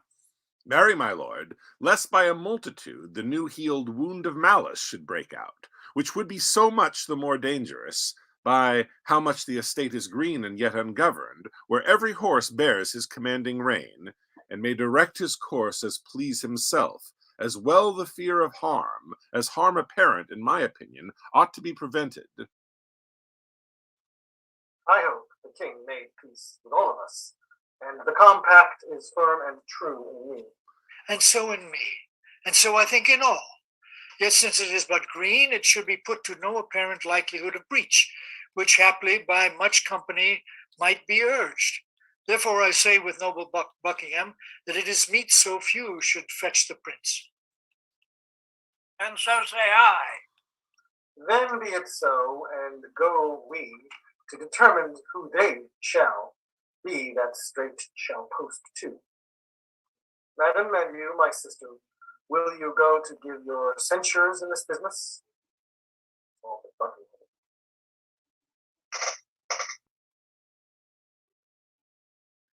My lord, whoever journeys to the prince, for God's sake, let not us too be behind. For by the way, I'll sort occasion as index to the story we late talked of, to part the queen's proud kindred from the king. My other self, my counsel's consistory, my oracle, my prophets, my dear cousin, I, as a child, will go by thy direction. Toward Ludlow, then, for will not stay behind. The exits. King 3. Okay, I have an update. Jennifer, the power went out in her apartment, and I asked her if she's coming back. She sent me an email. I think she can come back. So I will keep you guys updated on that. Okay. So, Scene 3. Enter one citizen and one door and another at the other. Oh, good morrow, neighbor. Whither away so fast? Promise you I scarcely know myself. Hear you the news abroad? Yes, the king is dead. Ill news, by lady, seldom comes the better. I fear to approve a giddy world. Enter another citizen. Neighbors, Godspeed. Give you good morrow, sir. Doth this news hold of good King Edward's death? Aye, sir, it is too true. God help the while. Then, masters, look to see a troublous world. No, by God's good grace, his son shall reign. Woe to the land that's governed by a child. In him there is a hope of government, which in his nonage counsel under him, and in his full and ripened years himself no doubt shall then, and till then govern well. So stood the state when Henry VI was crowned in Paris, but at 9 months old. Stood the state so? No, good friends, good what? For then this land was famously enriched with politic grave counsel. Then the king had virtuous uncles to protect his grace. Why, so hath this, both by his father and mother. Better were they all came by the father, or by the father there were none at all. For emulation now, who shall be nearest, will touch us all too near, if God prevent not. Oh, full of danger is the Duke of Gloucester, and the Queen's sons and brothers hot and proud, and were they to be ruled and not to rule, this sickly land might solace as before. Oh, come, come, we fear the worst. All will be well. When clouds appear, wise men put on their cloaks. When great leaves fall, the winter is at hand. When the sun sets, who doth not look for night? Untimely storms make men expect a death. All may be well, but if God sort it so, 'tis more than we deserve, or I expect. Truly the hearts of men are full of fear. You cannot reason almost with a man that looks not heavily and full of dread.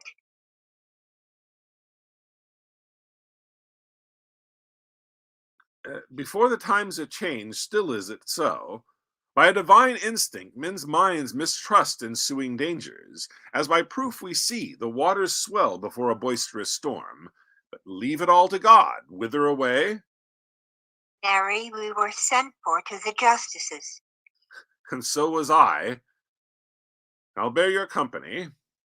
They exit. Scene 4. Angus, could you please read Archbishop? Okay. And Brandon, could you please read Duchess? Last night I hear they lay at Stony Stratford, and at Northampton they do rest tonight. Tomorrow or the next day they will be here. Long with all my heart to see the prince. I hope he is much grown since I last saw him. But I hear no. They say my son of York has almost overtaken him in his growth. Aye, mother, but I would not have it so. Why, my good cousin, it is good to grow. Grandam, one night as we did sit at supper, my uncle Rivers talked of how I did grow more than my brother. Aye, quoth my uncle Gloucester, small herbs have grace, great weeds do grow apace. And since methinks I would not grow so fast, because sweet flowers are slow and weeds make haste. Faith, good faith, the saying did not hold, and him that did object the same to thee. He was the wretchedest thing when he was young, so long a growing and so leisurely that if his rule were true, he should be gracious. And so no doubt he is, my gracious madam. I hope he is, but yet let mother's doubt.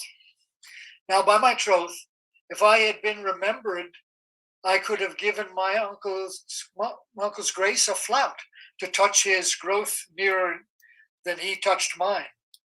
My young York, I pray thee let me hear it. Mary, they say my uncle grew so fast that he could gnaw a crust at 2 hours old. 'Twas full 2 years ere I could get a tooth. My grandam, this would have been a biting jest. I pray thee, pretty York, who told thee this? Grandam, his nurse. Oh, his nurse. Why, she was dead ere thou was born. If 'twere not she, I cannot tell who told me. A parlous boy, go to. You are too shrewd. Madam, be not angry with the child. Pitchers have ears. Here comes a messenger. What news? Such news, my lord, as grieves me to unfold. How doth the prince? Well, madam, and in health. What is thy news? Lord Rivers and Lord Grey are sent to Pomfret, with them Sir Thomas Vaughan prisoners. What's committed them? The mighty Dukes of Gloucester and Buckingham. For what offence? The sum of all I have disclosed. Why, for what these nobles were committed is all unknown to me, my gracious lady. Ay me, I see the ruin of my house. The tiger now hath seized the gentle hind. Insulting tyranny begins to jut upon the innocent, and all is thrown. Welcome destruction, blood, and massacre. I see as in a map the end of all. An unquiet, wrangling days. How many of you have mine eyes beheld? My husband lost his life to get the crown, and often up and down my sons were tossed for me to joy and weep their gain and loss. And being seated in domestic broils, clean overthrow themselves, the conquerors make war upon themselves, brother to brother, blood to blood, self against self. O preposterous and frantic outrage in thy damned spleen, and let me die to look on earth no more. Come, come, my boy, we will to sanctuary. Madam, farewell. Stay, I will go with you. You have no cause. My gracious lady, go and thither bear your treasure and your goods. For my part, I'll resign unto your grace the seal I keep, and so betide to me, as well I tender you and all of yours. Go, I'll conduct you to the sanctuary. They exit. Act 3. Mona, could you please read Messenger?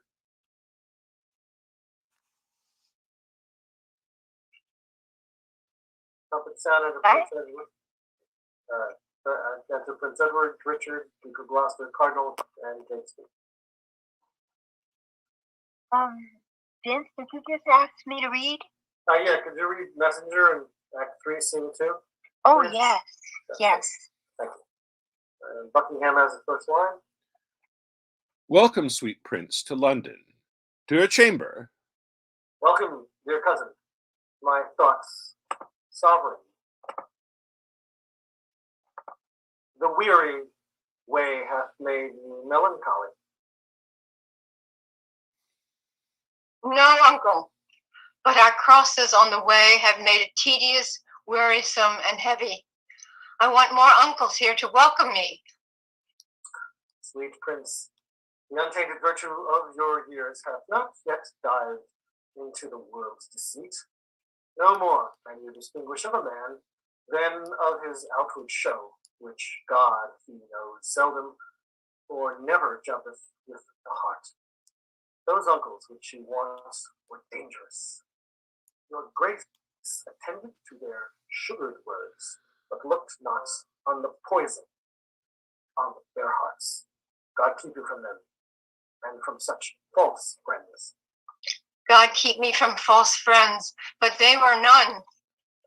My lord, the mayor of London comes to greet you, and Sir Lord Mayor and others. God bless your grace with health and happy days. I thank you, good my lord, and thank you all. I thought my mother and my brother York would long ere this have met us on the way. Why, what a slug is Hastings that he comes not to tell us whether they will come or no. And in good time, here comes the sweating lord. Welcome, my lord. What, will our mother come? On what occasion God he knows, not I. The queen your mother and your brother York have taken sanctuary. The tender prince would fain have come with me to meet your grace, but by his mother was perforce withheld. Why, what an indirect and peevish course is this of hers. Lord Cardinal, will your grace persuade the queen to send the Duke of York unto his princely brother presently? If she deny Lord Hastings, go with him, and from her jealous arms pluck him perforce. My lord of Buckingham, if my weak oratory can from his mother win the Duke of York, anon hence expect him here. But if she be obdurate to mild entreaties, God in heaven forbid we should infringe the holy privilege of blessed sanctuary. Not for all this land would I be guilty of so deep a sin. You are too senseless, obstinate, my lord, too ceremonial and traditional. Weigh it, but with the grossness of this age, you break not sanctuary in seizing him. The benefit thereof is always granted to those whose dealings have deserved the place, and those who have the wit to claim the place. This prince hath neither claimed it nor deserved it, and therefore, in mine opinion, cannot have it. Then taking him from thence that is not there, you break no privilege nor charter there. Oft have I heard of sanctuary men, but sanctuary children, ne'er till now. My lord, you shall overrule my mind for once. Come on, Lord Hastings. Will you go with me? I go, my lord. Good lords, make all the speedy haste you may. Say, Uncle Gloucester, if our brother come, where shall we sojourn till our coronation? Where it seems best unto your royal self, if I may counsel you. Some day or two your highness shall propose you at the tower. Then where you please, and shall be thought most fit, your best health and recreation. I do not like the tower of any place. Did Julius Caesar build that place, my lord? He did, my gracious lord, begin that place, which since succeeding ages have re-edified. Is it upon record, or else reported successively from age to age, he built it? Upon record, my gracious lord. But say, my lord, it were not registered. Methinks the truth should live from age to age, as 'twere retailed to all posterity, even to the general all-ending day. So wise, so young, they say, you never live long. What say you, uncle? I say without character's fame lives long. Thus, like the formal vice, iniquity, I moralize two meanings in one word. That Julius Caesar was a famous man. With what his valor did enrich his wit set down to make his valor live. Death makes no conquest of this conqueror, for now he lives in fame, though not in life. I'll tell you what, my cousin Buckingham.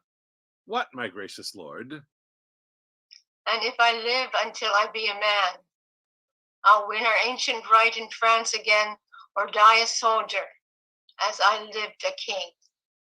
Short summers lightly have a forward spring. Enter young Duke of Hastings and the Cardinal. Now, in good time, here comes the Duke of York. Richard of York, how fares our loving brother?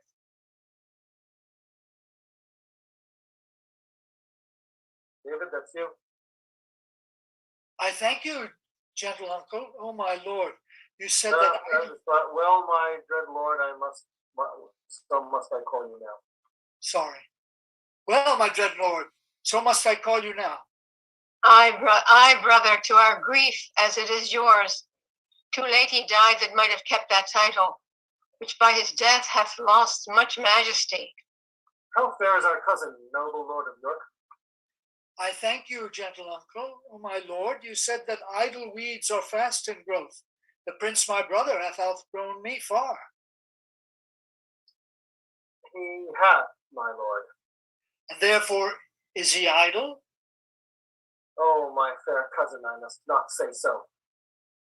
Then he is more beholding to you than I. He may command me as my sovereign, but you have power in me as in a kinsman. I pray you, uncle, give me this dagger.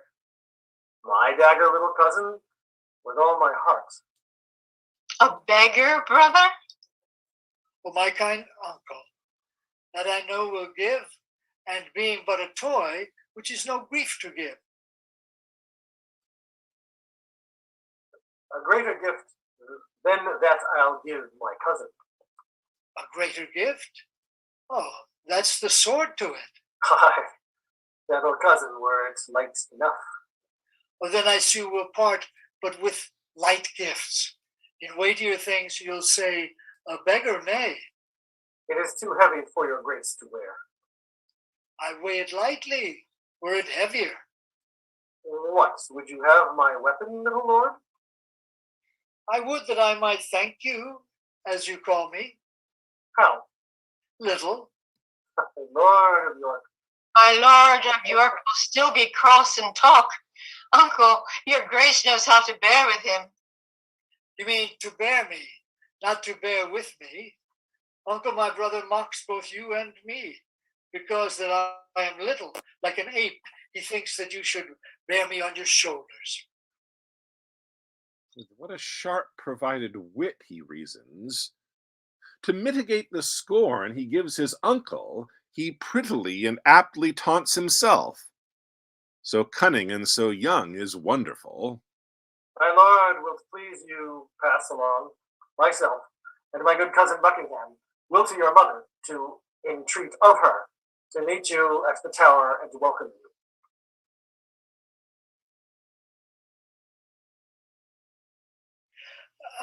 What will you unto the tower? Will you go unto the tower, my lord? My Lord Protector needs will have it so.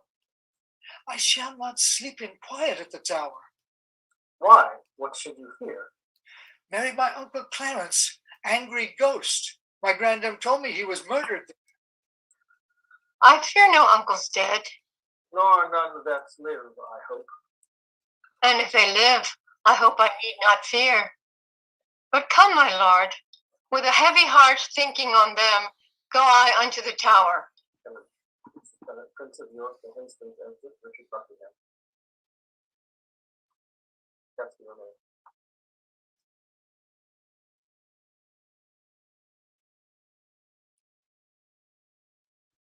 Buckingham? Think you, my lord, this little prating York was not incensed by his subtle mother to taunt and scorn you thus opprobriously? No doubt, no doubt. Oh, 'tis a parlous boy, bold, quick, ingenious, forward, capable. He is all the mother's from top to toe. Well, let them rest. Come hither, Catesby. Thou art sworn as deeply to effect what we intend as closely to conceal what we impart. Thou knowest our reasons urged upon the way. What thinkst thou? Is it not an easy matter to make William Lord Hastings of our mind, or the installment of this noble duke in the seat royal of his famous isle?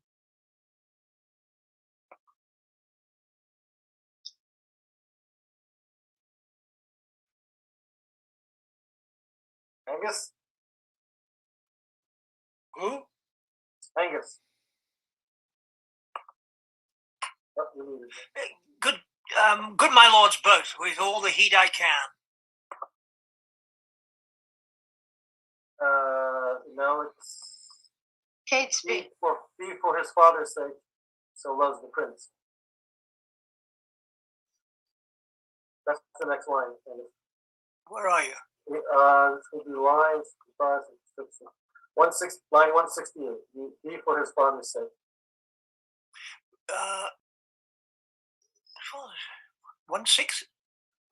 Line 168. He for his father's sake so loves the prince that he will not be won to aught against him. What thinkst thou, then, of Stanley? What will he?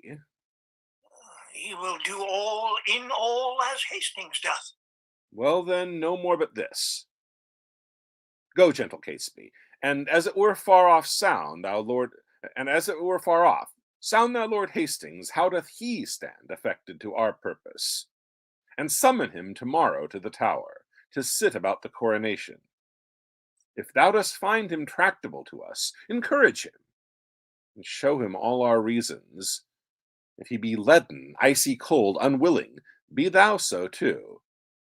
And so break off your talk, and give us notice of his inclination. For we tomorrow hold divided councils, wherein thyself shalt highly be employed. Commend me to Lord William. Tell him, Catesby, his ancient knots of dangerous adversaries tomorrow are let blood at Cromford Castle. And bid my lord, for joy of this good news, give Mistress Shore one gentle kiss the more. Good Catesby, go effect this business soundly. My good lords both, with all the heed I can. Shall we hear from you, Catesby, ere we sleep? You shall, my lord. At Crosby House, there shall you find us both. And now, my lord, what shall we do if we perceive Lord Hastings will not yield to our complots? Chop off his head. Something we will determine. And look when I am king, claim thou of me, the earldom of Hereford, and all the movables whereof the king my brother was possessed. I'll proclaim that promise at your grace's hands. And look to have it yielded with all kindness. Come, let us sup betimes, that afterward we may digest our complots in some form. Yeah, this scene, Mona, could you read the messenger? Sorry, I got ahead of myself. Yeah. Okay. Enter messenger at the door of Hastings. My lord, my lord, Who knocks? one from the Lord Stanley, Oh, what is the clock? upon the stroke of 4. Cannot my Lord Stanley sleep these tedious nights? So it appears by what I have to say. First, he commends him to your noble self, Oh, what then? then certifies your lordship that this night he dreamt a boar had raised it off his helm. Besides, he said there are 2 councils kept, and that may be determined at the one which may make you and him to rue at the other. Therefore he sends you to know your lordship's pleasure if you will presently take horse with him, and with all speed post with him to the north to shun the danger that his soul divines. Go, fellow, go. Return unto thy lord. Bid him not fear the separated council. His honour and myself are at the one, and at the other is my good friend Catesby, where nothing can proceed that toucheth us, whereof I shall not have intelligence.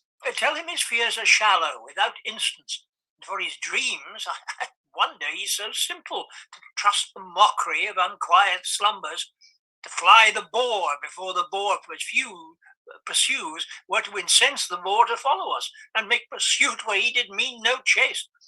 Go bid thy master rise and come to me. We will both together to the tower, where he shall see the boar will use us kindly. I'll go, my lord, and tell him what you say. Exit Center Catesby. I'm about to talk to myself for a I'll read Catesby. Okay. Good morrow, Catesby. You are early stirring. What news in this our tottering state? It is a reeling world indeed, my lord. Actually, Mark, could you read Catesby? Sure. Many good morrows to my noble lord. No, he went back to the. Okay. Good morrow, Catesby. You are early stirring. What news? What news in this our tottering state? It is a reeling world indeed, my lord, and I believe 'twill never stand upright till Richard wear the garland of the realm. Oh, wear the garland. Dost thou mean the crown? Aye, my good lord. Oh, I'll have this crown of mine cut from my shoulders before I'll see the crown so foul misplaced. But canst thou guess that he doth aim at it? Aye, on my life, and hopes to find forward upon his party for the gain thereof. And thereupon he sends you this good news, that this same very day your enemies, the kindred of the queen, must die at Pomfret. Indeed, I am no mourner for that news, because they have been still my adversaries. But that I'll give my voice on Richard's side to bar my master's heirs in true descent, God knows I will not do it to the death. God keep your lordship in that gracious mind. But I shall laugh at this a 12-month hence, the day which brought me in my master's hate. I live to look upon their tragedy. Well, Catesby, ere a fortnight make me older, I'll send some packing that yet think not on't. 'Tis a vile thing to die, my gracious lord, when men are unprepared and look not for it. Oh, monstrous. Monstrous.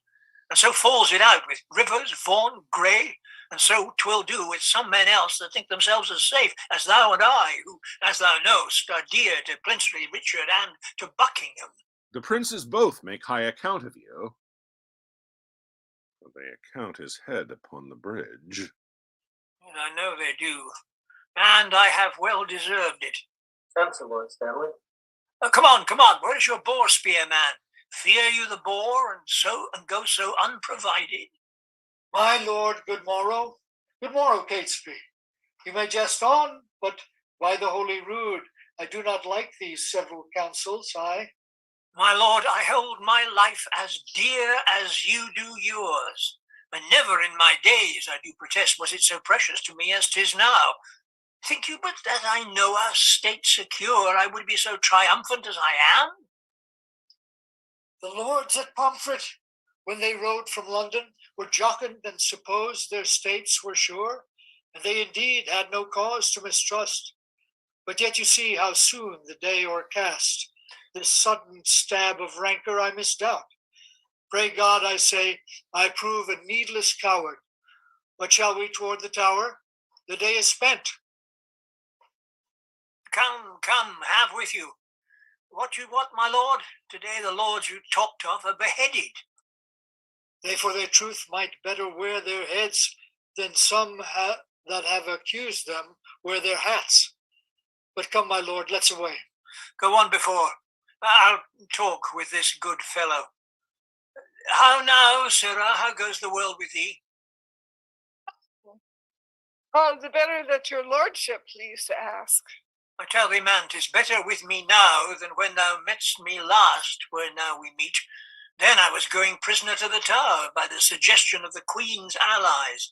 But now I tell thee, keep it to thyself, this day those enemies are put to death, and I in better state than e'er I was. I'd hold it to your honor's good content. Gramercy, fellow. There, drink that for me. I thank your honor. That's for a priest. Well met, my lord. I'm glad to see your honor. I thank ye, good Sir John, with all my heart. I am in your debt for your last exercise. Come the next Sabbath, I will content you. I'll wait upon your lordship. Exit to Buckingham. What? Talking with a priest, Lord Chamberlain? Your friends at Pomfret, they do need a priest. Your honor hath no shriving work in hand. Oh, good faith. And when I met this holy man, the man you talk of came into my mind. What, go you toward the Tower? I do, my lord. But long I shall not stay. I shall return before your lordship thence. Nay, like enough, for I stay dinner there.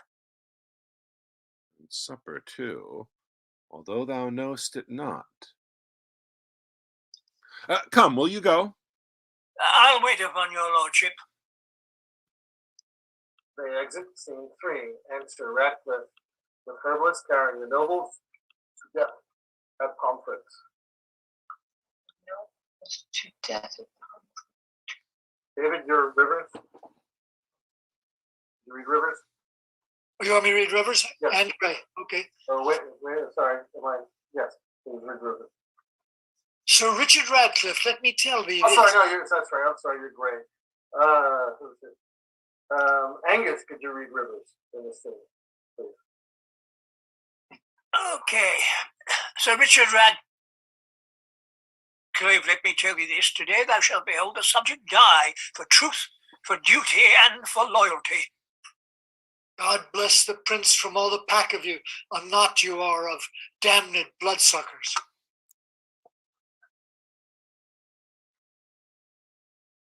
I'm born, sir.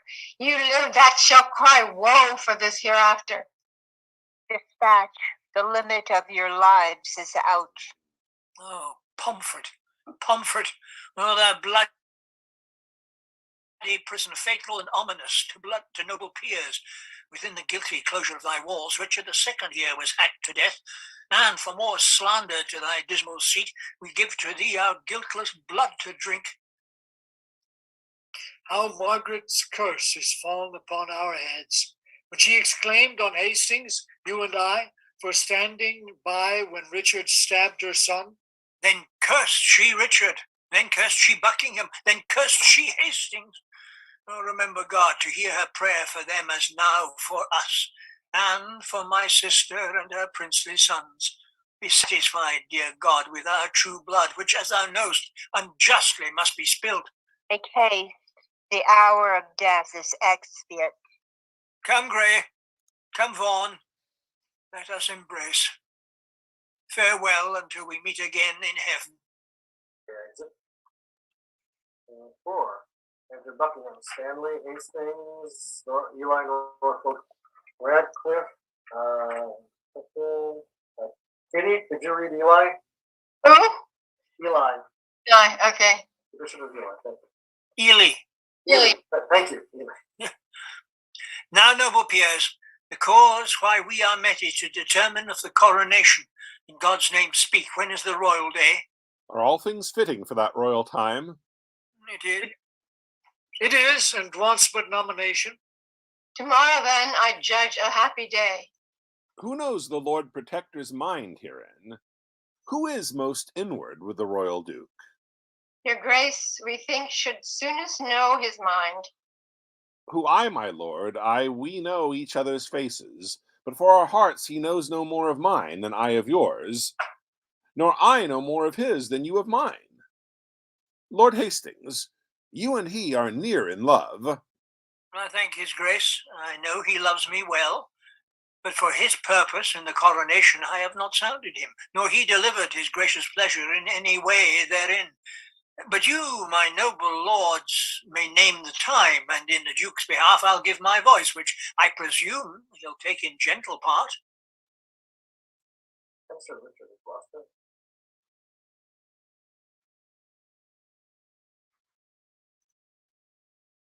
Ely. Am I Ely? Yes. In happy time, here comes the Duke himself.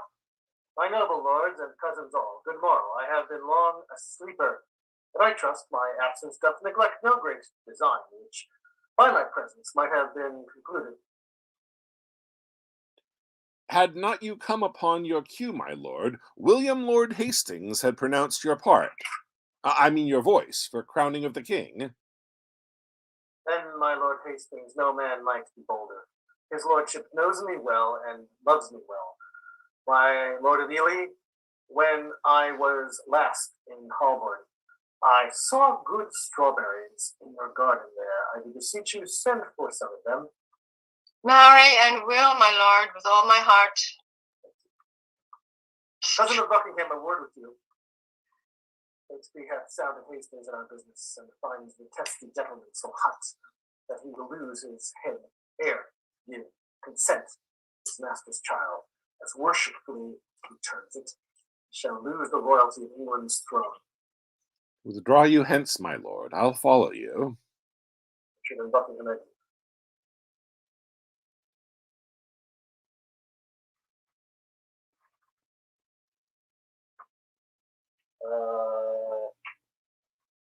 David, you're Stanley? We have not yet set down this day of triumph. Tomorrow, in my judgment, is too sudden, for I myself am not so well provided as else I would be were the day prolonged. Where is my lord the Duke of Gloucester? I have sent for these strawberries. His grace looks cheerfully and smooth this morning. There's some conceit or other likes him well, when that he bids good morrow with such spirit. I think there's never a man in Christendom can lesser hide his love or hate than he, for by his face straight shall you know his heart. What of his heart perceive you in his face? By any livelihood he showed today? Marry, that with no man here he is offended, for were he had shown it in his looks. When Sir Richard and Buckingham.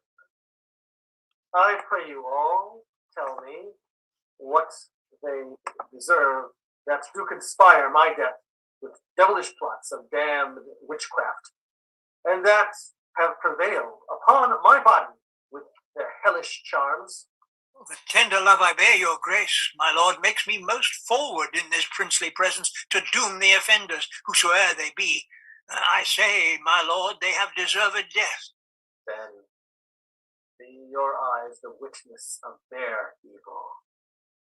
Look how I am bewitched. Behold, mine arm is like a blasted sapling withered up. And this is Edward's wife, that monstrous witch, consorted with that harlot strumpet shore, that by their witchcraft does have marked me. If they have done this deed, my noble lord. If thou, protector of this damned strumpet, talkest thou to me of if thou art a traitor, off with his head. Now, by St. Paul, I swear I will not dine until I see the same Lovell and Ratcliffe look at that it be done. The rest that love me rise and follow me. Lovell and Ratcliffe remain before Hastings. Woe, woe for England! Not a whit for me, for I too fond might have prevented this. Stanley did dream the boar did raise his helm, and I did scorn it and disdain to fly. 3 times today my footcloth horse did stumble and started when he looked upon the tower, as loath to bear me to the slaughter-house. Oh, now I need the priest that spake to me. I now repent, I told the pursuivants too triumphing, how mine enemies today at Pomfret bloodily were butchered, and I myself secure in grace and favour. Oh, Margaret, Margaret, now thy heavy curse is lighted on poor Hastings' wretched head. Come, dispatch. The Duke would be at dinner. Make short shrift. He longs to see your head. Oh, momentary grace of mortal men, which we more hunt for than the grace of God. Who builds his hope in air of your good looks lives like a drunken sailor on a mast, ready with every knot to tumble down into the fatal bowels of the deep. Come, dispatch. 'Tis bootless to exclaim. Oh, bloody Richard, miserable England, I prophesy the fearfulest time to thee that ever wretched age hath looked upon. Come, lead me to the block, bear him my head. They smile at me who shortly shall be dead. They exit. Scene 4, enter Richard and Buckingham in Watson armor, marvelous ill favor. Come, cousin, canst thou quake and change thy color? Murder thy breath in middle of a sword, and then again begin and stop again, as if thou were distraught and mad with terror. Tut, I can counterfeit the deep tragedian. Speak and look back and pry on every side, tremble and start at wagging of a straw, intending deep suspicion. Ghastly looks are at my service, like enforced smiles, and both are ready in their offices at any time to grace my stratagems. But what, is Catesby gone? He is, and see, he brings the mayor along. What's your mayor and Catesby?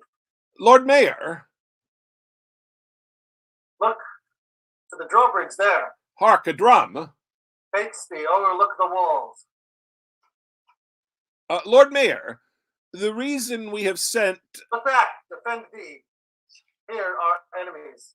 God and our innocency defend and guard us. Enter Lovell and Radcliffe with Catesby's head. Be patient. They are friends. Radcliffe and Lovell. Here is the head of that ignoble traitor, the dangerous and unsuspected Hastings. Oh dear, I love the man that I must weep.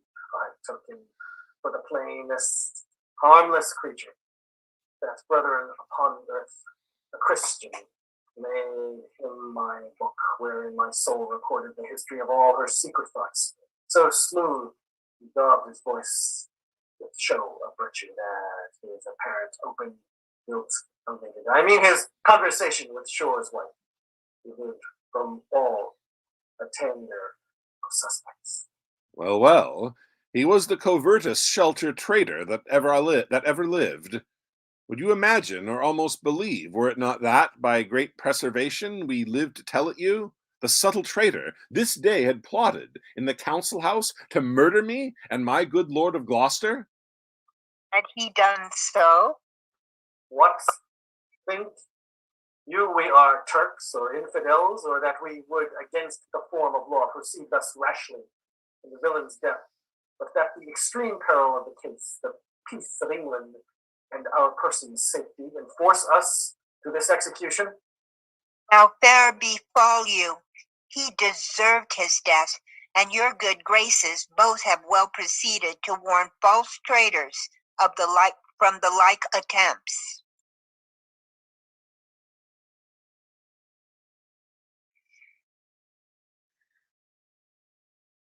Buckingham? I never looked for better at his hands after he once fell in with Mistress Shore.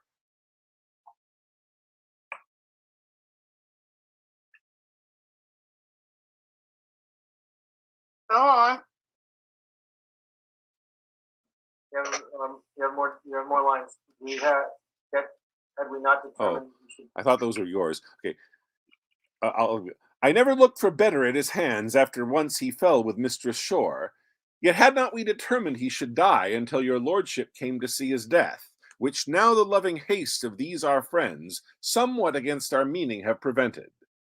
Because, my lord, we would have had you heard the traitor speak, and timorously confess the manner and the purpose of his treason, that you might well have signified the same unto the citizens, who haply may misconstrue us in him and wail his death. But my good lord, your grace this word shall serve as well as I had seen and heard them speak. And do not doubt, right noble princes both, but I'll acquaint our duteous citizens with all your just proceedings in this case. And to that end, we wished your lordship here to avoid the censures of the carping world. But since you come too late of our intents, yet witness what you hear we did intend. And so, my good Lord Mayor, we bid farewell. Go after cousin Buckingham the mayor towards Guildhall hides him in all post. There, at your neatest vantage of the time, infer the bastardy of Edward's children. Tell them how Edward put to death a citizen only for saving he would make his son heir to the crown. And indeed, his house, which by the sign thereof was termed so. Moreover, urge his hateful luxury and bestow appetites in charge of lust, which stretched unto their servants' daughters' wives, even where his raging eye or savage heart, without control, lusted to make a prey. Nay, for a need thus far come near my person. Tell them, when that my mother went with child, of that insatiate Edward, noble York, my princely father, then had wars in France, and by true computation of the time found that the issue was not his begots, which well appeared in his lineaments, being nothing like the noble Duke my father, yet touch this sparingly, as we're far off. Because, my lord, you know my mother lives. Fear not, my lord. I'll play the orator as if the golden flea for which I plead were for myself. And so, my lord, adieu. If you try well, bring them to Baynard's castle, where you shall find me well accompanied with reverend fathers and well-learned bishops. I go, and towards 3 or 4 o'clock look for the news that the Guildhall affords. Go, Lovell, with all speed to Dr. Shaw. Go thou to Friar Panker, bid them both meet me within this hour at Baynard's castle. Now will I go to take some privy order to draw the brats of Clarence out of sight, to give order that no manner person at any time recourse unto princes. The exits. Scene 6, enter a scrivener. Here, I, I have Kitty as scrivener. Sorry. here is the what? Go ahead, Kitty. Sorry. Indictment of the good Lord Hastings, which in his set hand fairly is engrossed, that it may be today read o'er in Paul's. And mark how well the sequel hangs together. 11 hours I have spent to write it over, for yesternight by Catesby was it sent me. The precedent was full as long a-doing, and yet within these 5 hours Hastings lived, untainted, unexamined, free, at liberty. Here's a good world the while. Who is so gross that cannot see this palpable device? Yet who is so bold but says he sees it not? Bad is the world, and all will come to naught when such ill dealing must be seen in thought.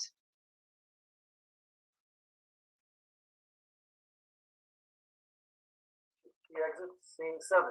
Enter Richard and Buckingham.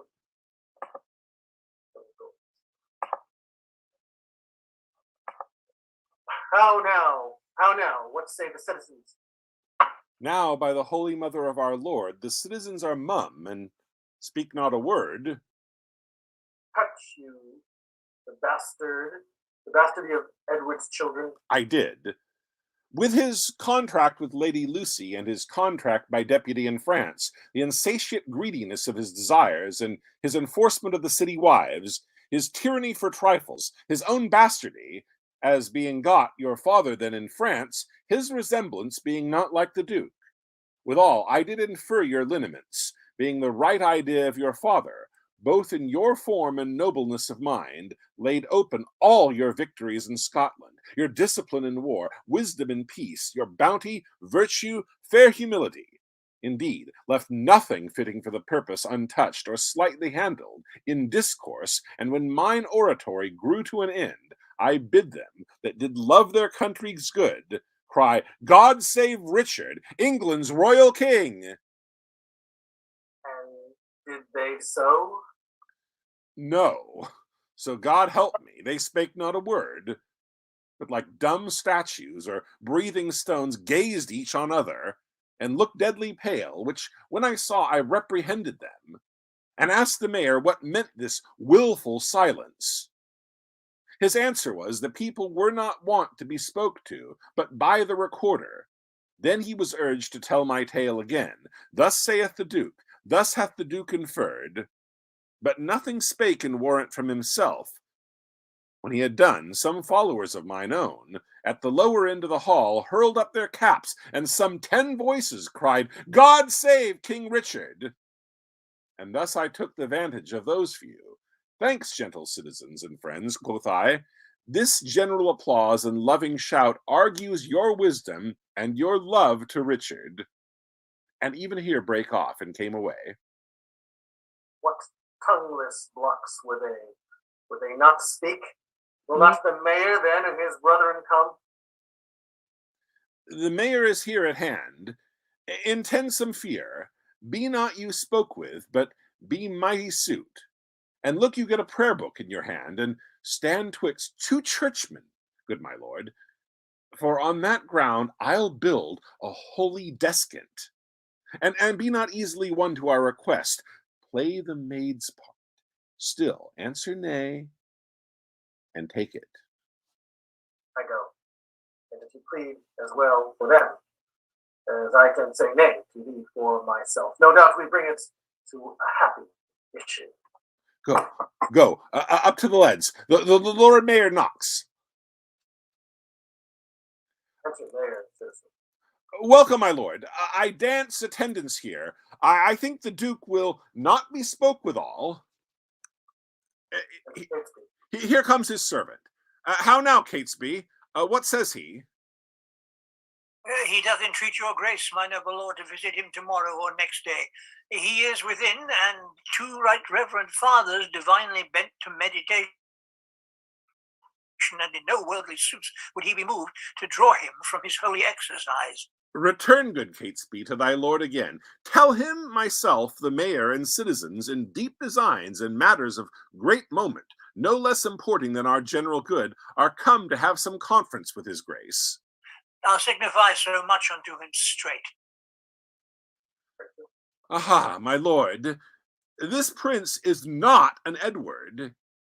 He is not lolling on a lewd daybed, but on his knees at meditation, not dallying with a brace of courtesans, but meditating with 2 deep divines, not sleeping to engross his idle body, but praying, to enrich his watchful soul. Happy were England would this gracious prince take on himself the sovereignty thereof.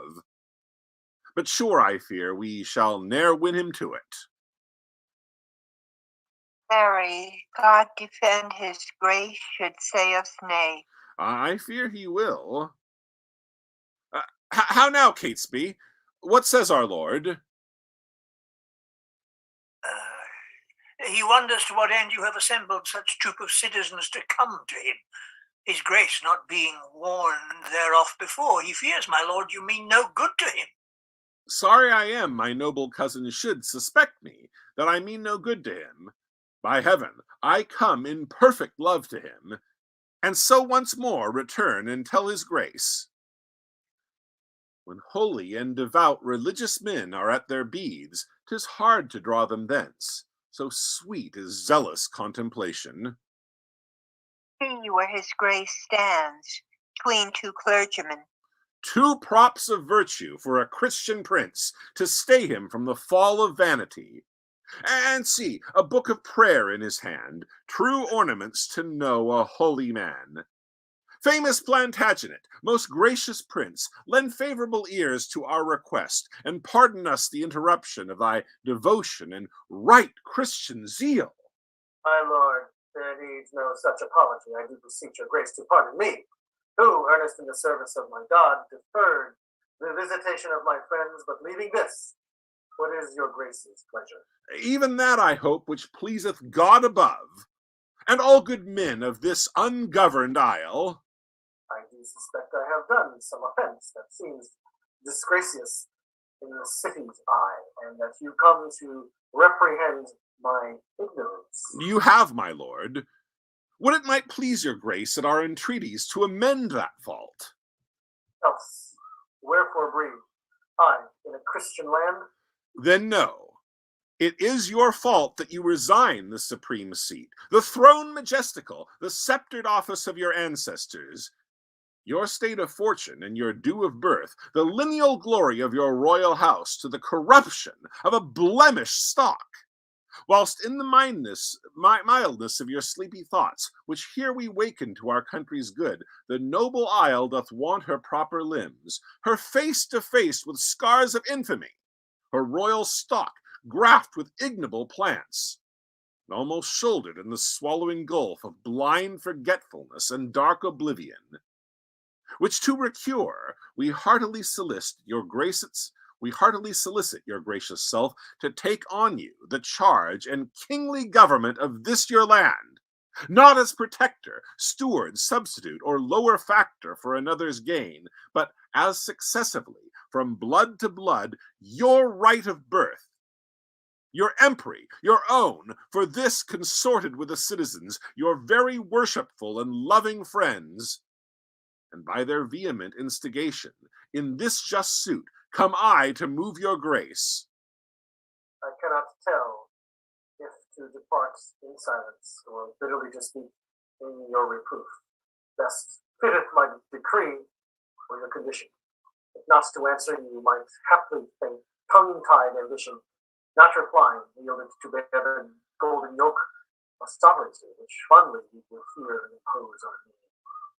But to reprove you for this suit of yours, for the season with your faithful love to me, and on the other side I checked my friends. Therefore to speak, and to avoid the first, and then in speaking not to incur the last. Definitively thus I answer you. Your love deserves my thanks, but my desert, unmeritable, shuns your high request. First, if all obstacles were cut away, and that my path were even to the crown, as the ripe revenue and due of birth, yet so much is my poverty in spirit, so mighty and so many my defects, that I would rather hide me from my greatness, being a bark to brook no mighty sea, that in my greatness covet to be hid, and in the vapor of my glory smothered, but God be thanked, there is no need of me, as much as I need to help you, were there need. The royal tree hath left us royal fruit, which, mellowed by the stealing hours of time, will well become the seat of majesty, and make, no doubt, us happy by his reign. On him I lay that you would lay on me the right and fortune of his happy stars, which God defend that I should read from him. My lord, this argues conscience in your grace, but the respects thereof are nice and trivial. All circumstances well considered, you say that Edward is your brother's son. So say we too, but not by Edward's wife. For first he was contract to Lady Lucy. Your mother lives a witness to that vow. And afterward by substitute betrothed to Bona, sister to the King of France. These both put by a poor petitioner, a care-crazed mother of many children, a beauty waning and distressed widow, even in the afternoon of her best days, made prize and purchase of his lustful eye, seduced the pitch and height of all his thoughts, to base declension and loathed bigamy by her. In this unlawful bed he got this Edward, whom our manners term the prince. More bitterly could I expostulate, save that for reverence to some alive, I give a sparing limit to my tongue. Then, good my lord, take to your royal self this proffered benefit of dignity, if none to bless us, and the land withal, yet to draw forth your noble ancestry from the corruption of abusing times unto a lineal, true derived course. Do, good my lord, your citizens entreat you. Refuse not, mighty lord, this proffered love. To make them joyful, grant their lawful suit. Alas, why would you heap this care on me? I am unfit for state and majesty. I do beseech you, take it nux, and this I cannot, nor I will not yield to you. If you refuse it, as in love and zeal loath to dispose the child, your brother's son, as well we know your tenderness of heart, and gentle, kind, effeminate remorse, which we have noted in you to your kin, and eagerly indeed to all estates, yet whether you accept our suit or no, your brother's son shall never reign our king, but we will plant some other in the throne, to the disgrace and downfall of your house. And in this resolution here we leave you. Come, citizens, zoons, I'll entreat no more. Oh, do not swear, my lord of Buckingham. Call them again, sweet prince. Accept their suit. If you deny them, all the land will rue it. Will you enforce me to a world of cares? Call them again. I am not made of stones, but penetrable to your kind entreats, albeit against my conscience and my soul. But with them and the rest. Cousin of Buckingham and sage, brave men, since you will buckle fortune on my back to bear her burden, where I will or not, I must have patience to endure the load. But if black scandal or foul-faced reproach attend the sequel of your imagination, your mere enforcement shall acquaintance me from all the impure blots and stains thereof. For God doth know, and you may partly see how far I am from the desire of this. God bless your grace. We see it and will say it. In saying so, you shall but say the truth.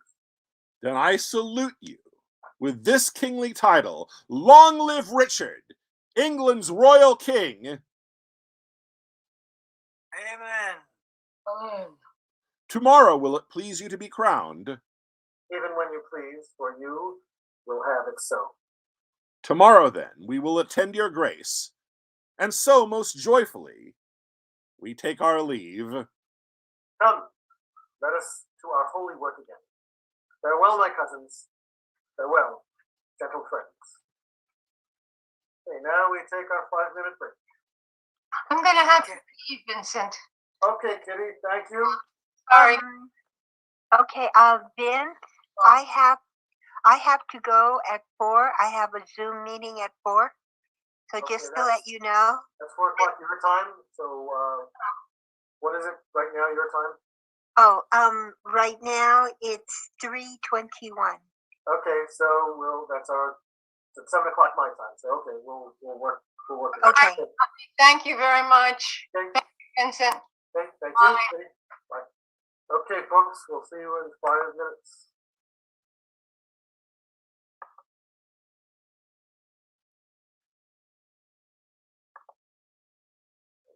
The recording has stopped.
This meeting is being recorded.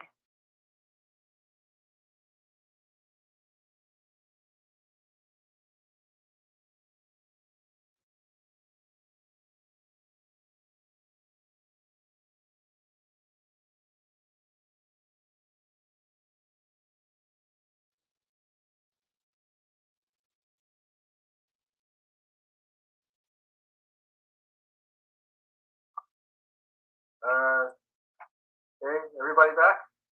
Mona? I'm Yes, here. I'm here. I'm here. Missy's here. Mark? Yes. Mark, are you back? Mark is not back. David, I see. Brandon? Brandon's not back.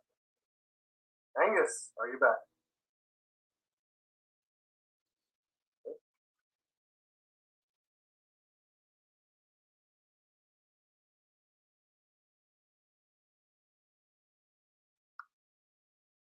Some of you are muted.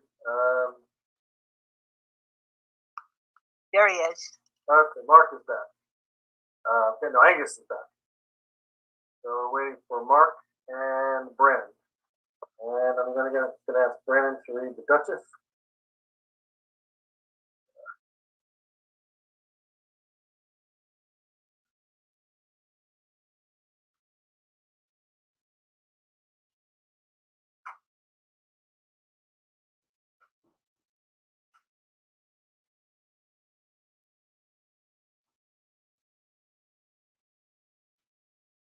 Brandon, are you back?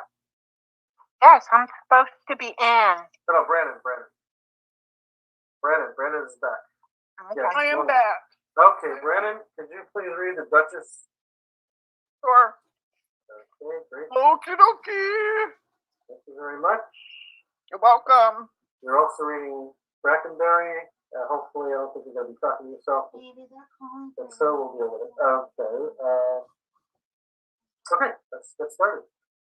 Okay. We are recording. Act 4.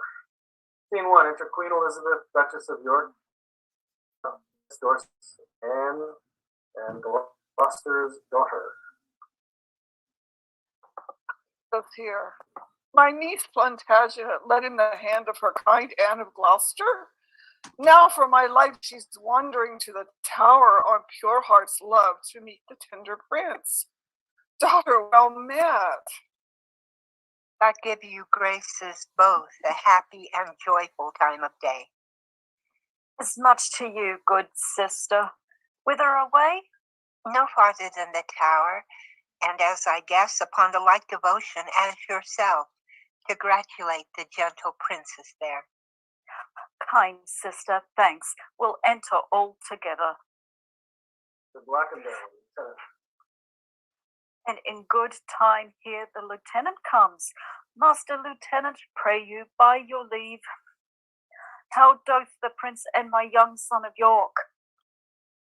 Right well, dear madam. By your patience I may not suffer you to visit them. The king hath strictly charged the contrary. The king? Who's that? I mean the Lord Protector. The Lord protect him from that kingly title. Hath he set bounds between their love and me? I am their mother. Who shall bar me from them? I am their father's mother. I will see them. Their aunt I am in law, in love their mother. Then bring me to their sights. I'll bear thy blame and take thy office from thee on my peril. No, madam, no. I may not leave it so. I am bound by oath, and therefore pardon me. Sorry, enter Stanley. Let me but meet you, ladies, 1 hour hence, and I'll salute your grace of York as mother and reverend looker-on of 2 fair queens. Come, madam, you must straight to Westminster, there to be crowned Richard's royal queen.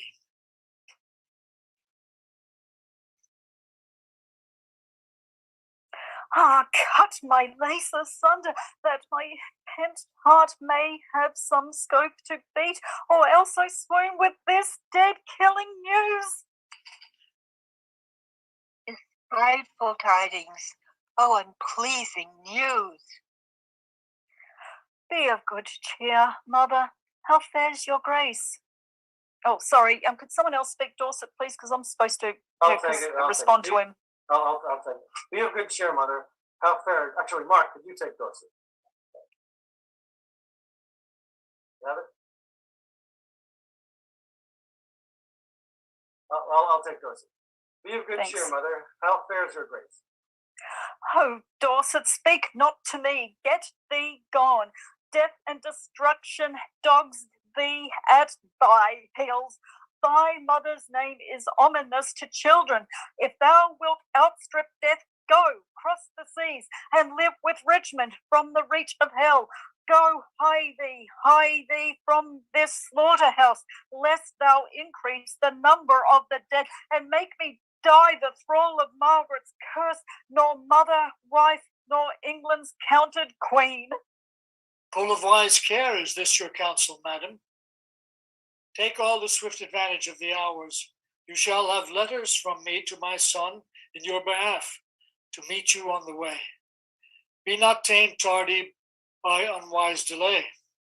Ill-dispersing wind of misery, oh, my accursed womb, the bed of death, a cockatrice hast thou hatched to the world, whose unavoided eye is murderous. Come, madam, come. I in all haste was sent. I with all unwillingness will go, for would to God that the inclusive verge of golden metal that must round my brow were red-hot steel to sear me to the brains. Anointed, let me be with deadly venom, and die ere men can say, God save the Queen. Go, poor soul. I envy not thy glory. To feed my humour, wish thyself no harm. No, why? When he that is my husband now came to me as I followed Henry's corpse, when scarce the blood was well washed from his hands, which issued from my other angel husband, and that dear saint which then I weeping followed, oh, when I say I looked on Richard's face, this was my wish. Be thou, quoth I, accursed, for making me so young, so old a widow. And when thou weddest, let sorrow haunt thy bed, and be thy wife, if any be so mad, more miserable by the life of thee than thou hast made me by my dear Lord's death. Lo, ere I can repeat this curse again, within so small a time my woman's heart grossly grew captive to his honey words, and proved the subject of mine own soul's curse, which hitherto hath held mine eyes from rest. For never yet 1 hour in his bed did I enjoy the golden dew of sleep, but with his timorous dreams was still awake. Besides, he hates me for my father Warwick, and will no doubt shortly be rid of me. Poor heart, adieu. I pity thy complaining. No more than with my soul I mourn for yours. Farewell, thou woeful welcomer of glory. Adieu, poor soul that takes thy leave of it. Thou to Richmond, and good fortune guide thee. Go thou to Richard, and good angels tend thee. Go thou to sanctuary, and good thoughts possess thee. I to my grave, where peace and rest lie with me. 80 odd years of sorrow have I seen, and each hour's racked with a week of teen. Day, yet look back with me unto the tower. Pity you, ancient stones, those tender babes, whom envy hath immured within your walls. Rough cradle for such little pretty ones, rude ragged nurse, old sullen playfellow for tender princes, use my babies well. So foolish sorrows bids your stones farewell. Exits. Scene 2. Brandon, just to make sure David's not talking to himself, could you read Terrell? Okay. And I will read Page. Sound the Senate. Richard, enter Richard in pomp. Buckingham, Gatsby, Radcliffe, Lovell, and others. Stand all apart. Cousin of Buckingham, My gracious sovereign, give me thy hand. Thus, high, by thy advice, and thy assistance is King Richard seated. But shall we wear these glories for a day, or shall they last, and we rejoice in them? still live they, and forever may they last. Ah, Buckingham, now do I play the touch to try if thou be current gold indeed. Young Edward lives, think now what I would speak. Say on, my loving lord. Why, Buckingham, I say I would be king. Why, so you are, my thrice renowned liege. Am I king? 'Tis so, but Edward lives. True, noble prince. So better consequence that Edward still should live. True, noble prince, cousin, thou wast not wont to be so dull. Shall I be plain? I wish the bastard dead, and I would have it suddenly performed. What sayest thou? Speak suddenly, be brief. My grace may do your pleasure. Tut, tut. Thou art all ice. Say, and thy kindness freezes. Say, have I thy consent that they shall die? Give me some breath, some little pause, my lord, before I positively herein. I will resolve your grace immediately. The king is angry. See, he gnaws his lip. I will converse with iron-witted fools and unrespected boys. None are for me that look into me with considerable eyes. Far-reaching Buckingham grows circumspect. Boy! My lord! Knowest thou not any whom corrupting gold will tempt unto a close exploit of death? I know a discontented gentleman whose humble means match not his haughty spirit. Gold were as good as 20 orators, and will no doubt tempt him to anything. What is his name? His name, my lord, is Tyrrell. I partly know the man. Go, call him hither, boy. Revolving witty Buckingham, no more shall be the neighbor to my counsels, had he so long held out with me untired, and stops now for breath. Well, be it so. Now, Lord Stanley, what's the news? No, my loving lord. The Marquis Dorset, as I hear, is fled to Richmond, in the parts where he abides. Come hither, Gatsby. Rumor it abroad that Anne, my wife, is very grievous sick. I will take order for her keeping close. Inquire me out some mean poor gentleman, whom I will marry straight to Clarence's daughter. The boy is foolish, and I fear not him. Macau, thou dreamest, I say again. Give out that Anne, my queen, is sick, and like to die. About it, for it stands me much upon to stop all hopes whose growth may damage me. I must be married to my brother's daughter, or else my kingdom stands on brittle glass. Murder her brothers, and then marry her. Uncertain way of vain, but I am in so far in blood that sin will pluck unseen. Tear, falling pity dwells not in this eye. Is thy name Tyrrell? Name's Tyrrell, and your most obedient subject. Art thou indeed? Prove me, my gracious lord. Darest thou resolve to kill a friend of mine? Please you. I had rather kill 2 enemies. Why then, thou hast it 2 deep enemies, foes to my breast and my sweet sleep's disturbers. Are they that I would have thee deal upon? Tyrrell, I mean those bastards in the tower. We have open means to them, and soon I'll rid you from the fear of them. Thou singest sweet music. Hark! Come hither, Tyrrell. Go, By this token, rise and lend thine ear. There is no more but so, say it is done, and I will love thee and prefer thee for it. Oh, I will dispatch it straight. Exits, enter Buckingham. My lord, I have considered in my mind the late demand that you did sound me in. Well, that rests. Dorset is fled to Richmond. I hear that news, my lord. Stanley, he is your wife's son. Well, look onto it. My lord, I claim your gift, my due by promise, for which your honor and your faith is pawned.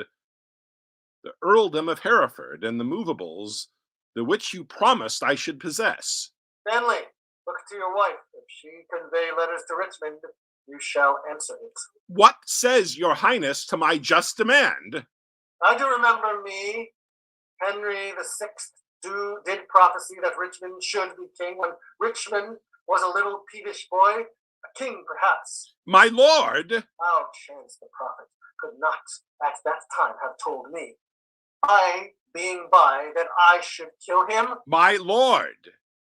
Your promise for the earldom. Richmond!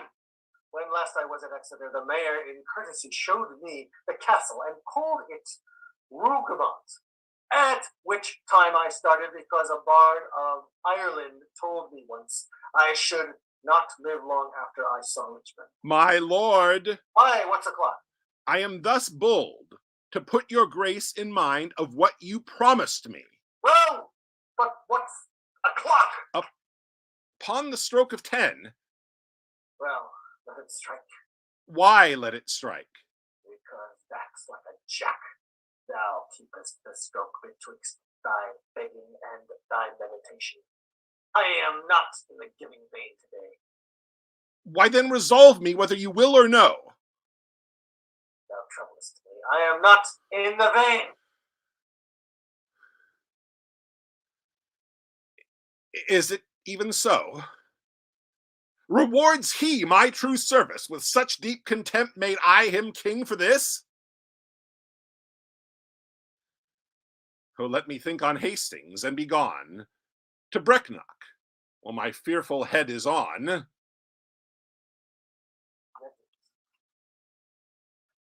Tyrannous and bloody act is done. The most arch deed of piteous massacre that ever yet this land was guilty of. Dalton and Forrest, who I did suborn to do this piece of ruthful butchery, albeit they were flesh and villains, bloody dogs, melted with tenderness and mild compassion, wept like two children in their death's sad story. Oh, thus, quoth Stington, lay the gentle babes, thus, quoth Forrest, girdling one another within their alabaster innocent arms. Their lips were 4 red roses on a stall, and in their summer beauty kissed each other, a kind of prayers on their pillow lay. When once, quoth Forrest, almost changed my mind, but oh, the devil, there the villain stopped. Where Dalton thus told me, we smothered the most replenished sweet work of nature, that from the prime creation ere she framed. Here both are gone, with conscience and remorse. They could not speak, and so I left them both to bear this tidings to the bloody king. And here he comes. All health, my sovereign lord. Times Tyrrell, am I happy in thy news? Oh, if to have done the thing you gave in charge begets your happiness, be happy then, for it is done. What didst thou see them dead? Oh, I did, my lord. And buried gentle Tyrrell? The chaplain of the tower hath buried them. But where, to say the truth, I do not know. Come to me, Tyrrell, soon at after supper, when thou shalt tell the process of the death. Meantime, but think how I may do thee good. And the inheritor of thy desire. Farewell to them. I humbly take my leave.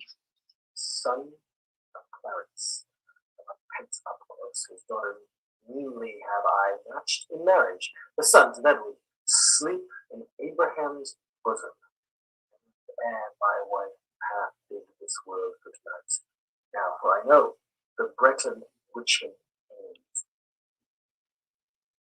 Young Elizabeth, my brother's daughter, and by that knot looks proudly on the crown. Here I go, here go I, a jolly, thriving wooer of the Red Hood. My lord, Good or bad news that thou comest in so bluntly? bad news, my lord. Morton is fled to Richmond, and Buckingham, backed with the handy Welshman, is in the field, and still his power increaseth. Really with Richmond troubles me more near than Buckingham, and his rash leavened strength. Come, I have learned that fearful commenting is laden servitor to dull delay. Delay leads impotent and snail-paced beggary. Then, fiery expedition be my wing, Jove's Mercury, and herald for a king. Go, muster men, my counsel is my shield. We must be brief when traitors brave the field. They exit. Scene 4.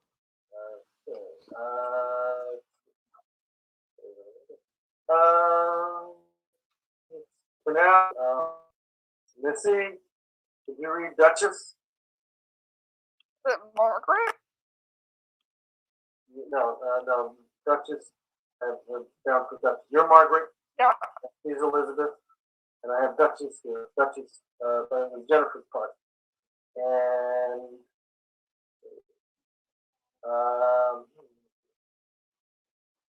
I guess I'll read Radcliffe.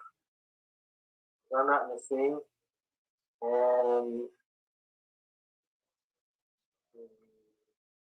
Brandon, could you read Second Messenger? Yes. And I will read Third Messenger. And hopefully nobody's fucking themselves. Okay, enter Queen Margaret. So now prosperity begins to mellow and drop into the rotten mouth of death. Here in these confines slyly have I lurked to watch the waning of mine enemies. A dire induction am I to witness to, and will to France, hoping the consequence will prove as bitter, black, and tragical. Withdraw thee, wretched Margaret. Who comes here? Enter Duchess of York and Queen Elizabeth. My poor princes, my tender babes, my unblown flowers, new appearing sweets, if yet your gentle souls fly in the air and be not fixed in doom perpetual, hover about me with your airy wings and hear your mother's lamentation. Over about her, say that right for right hath dimmed your infant's morn to aged night. So many miseries have crazed my voice that my woe-weary tongue is still in mute. Edward Plantagenet, why art thou dead? Plantagenet? Doth quote Plantagenet? Edward for Edward pays a dying debt. Wilt thou, O God, fly from such gentle lambs and throw them in the entrails of the wolf? When didst thou sleep when such a deed was done? When Harry, holy Harry, died, and my sweet son. Dead life, blind sight, poor mortal living ghost. Woe scenes, world shames, graves due by life usurped, brief abstract and record of tedious days. Arrest thy unrest on England's lawful earth, unlawfully made drunk with innocent blood. Ah, that thou wouldst as soon afford a grave as thou canst yield a melancholy seat. When would I hide my bones, not rest them here? Ah, who hath any cause to mourn but we? Ancient sorrow, be most reverent, give mine the benefit of seniority, and let my grief frown on the upper hand. If sorrow can omit society, tell o'er your woes again by viewing mine. I had an Edward till a Richard killed him. I had a husband till a Richard killed him. Thou hast an Edward till a Richard killed him. Thou hast a Richard till a Richard killed him. I had a Richard too, and thou didst kill him. I had a Rutland too, thou dost to kill him. Thou hast a Clarence too, and Richard killed him. From forth the kennel of thy womb hath crept a hellhound that doth hunt us all to death. That dog that had his teeth before his eyes to worry lambs and lap their gentle blood, that excellent grand tyrant of the earth that reigns in galled eyes of weeping souls, the foul defacer of God's handiwork, thou wound let loose to chase us to our graves. O upright, just, and true dispensing God, how do I thank thee that this carnal cur preys on the issue of his mother's body and makes her pew fellow with others' moan. Oh, Harry's wife, triumph not in my woes. God witness for me, I have wept for thine. Bear with me. I am hungry for revenge. And now I cloy me with beholding it. Thy Edward, he is dead, that killed my Edward. That other Edward dead to quit my Edward, young York he is but boot, because both they match not the high perfection of my loss. Thy Clarence, he is dead, but stabbed my Edward. And the beholders of this frantic play, the adulterate Hastings, Rivers, Vaughns, Grey, untimely smothered in their dusky graves. Richard yet lives. Hell's black intelligence, or only reserve their factor to buy souls and send them hither. But at hand, ensues his piteous and unpitied end.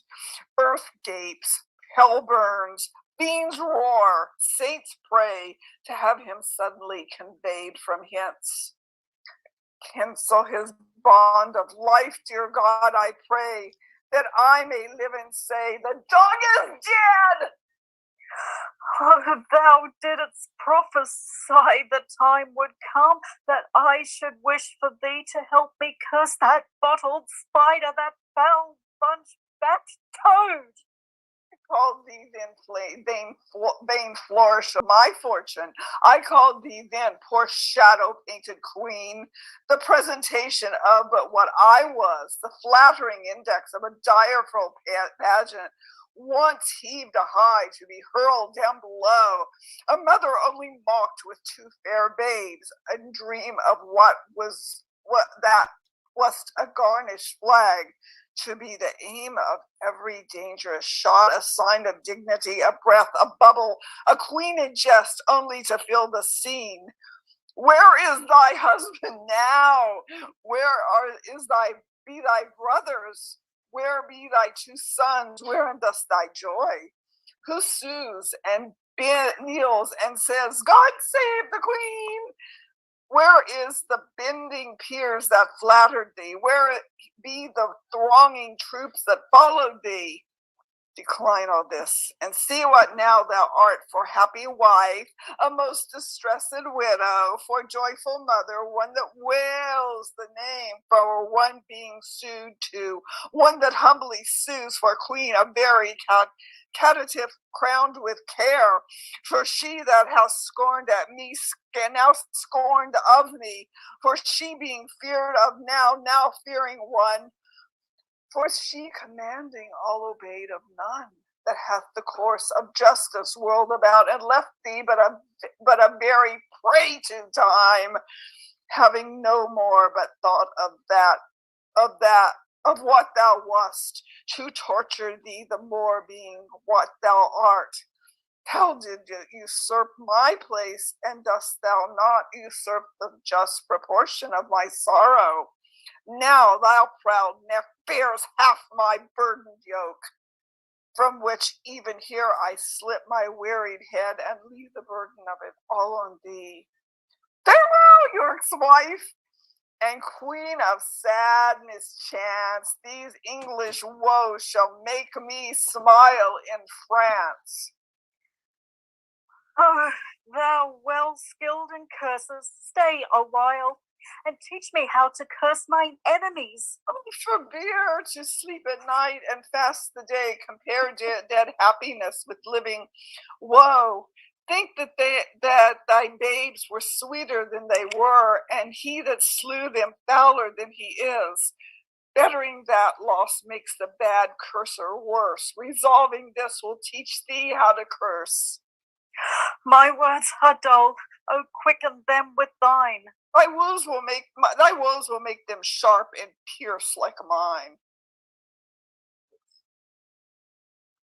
Why should calamity be full of words?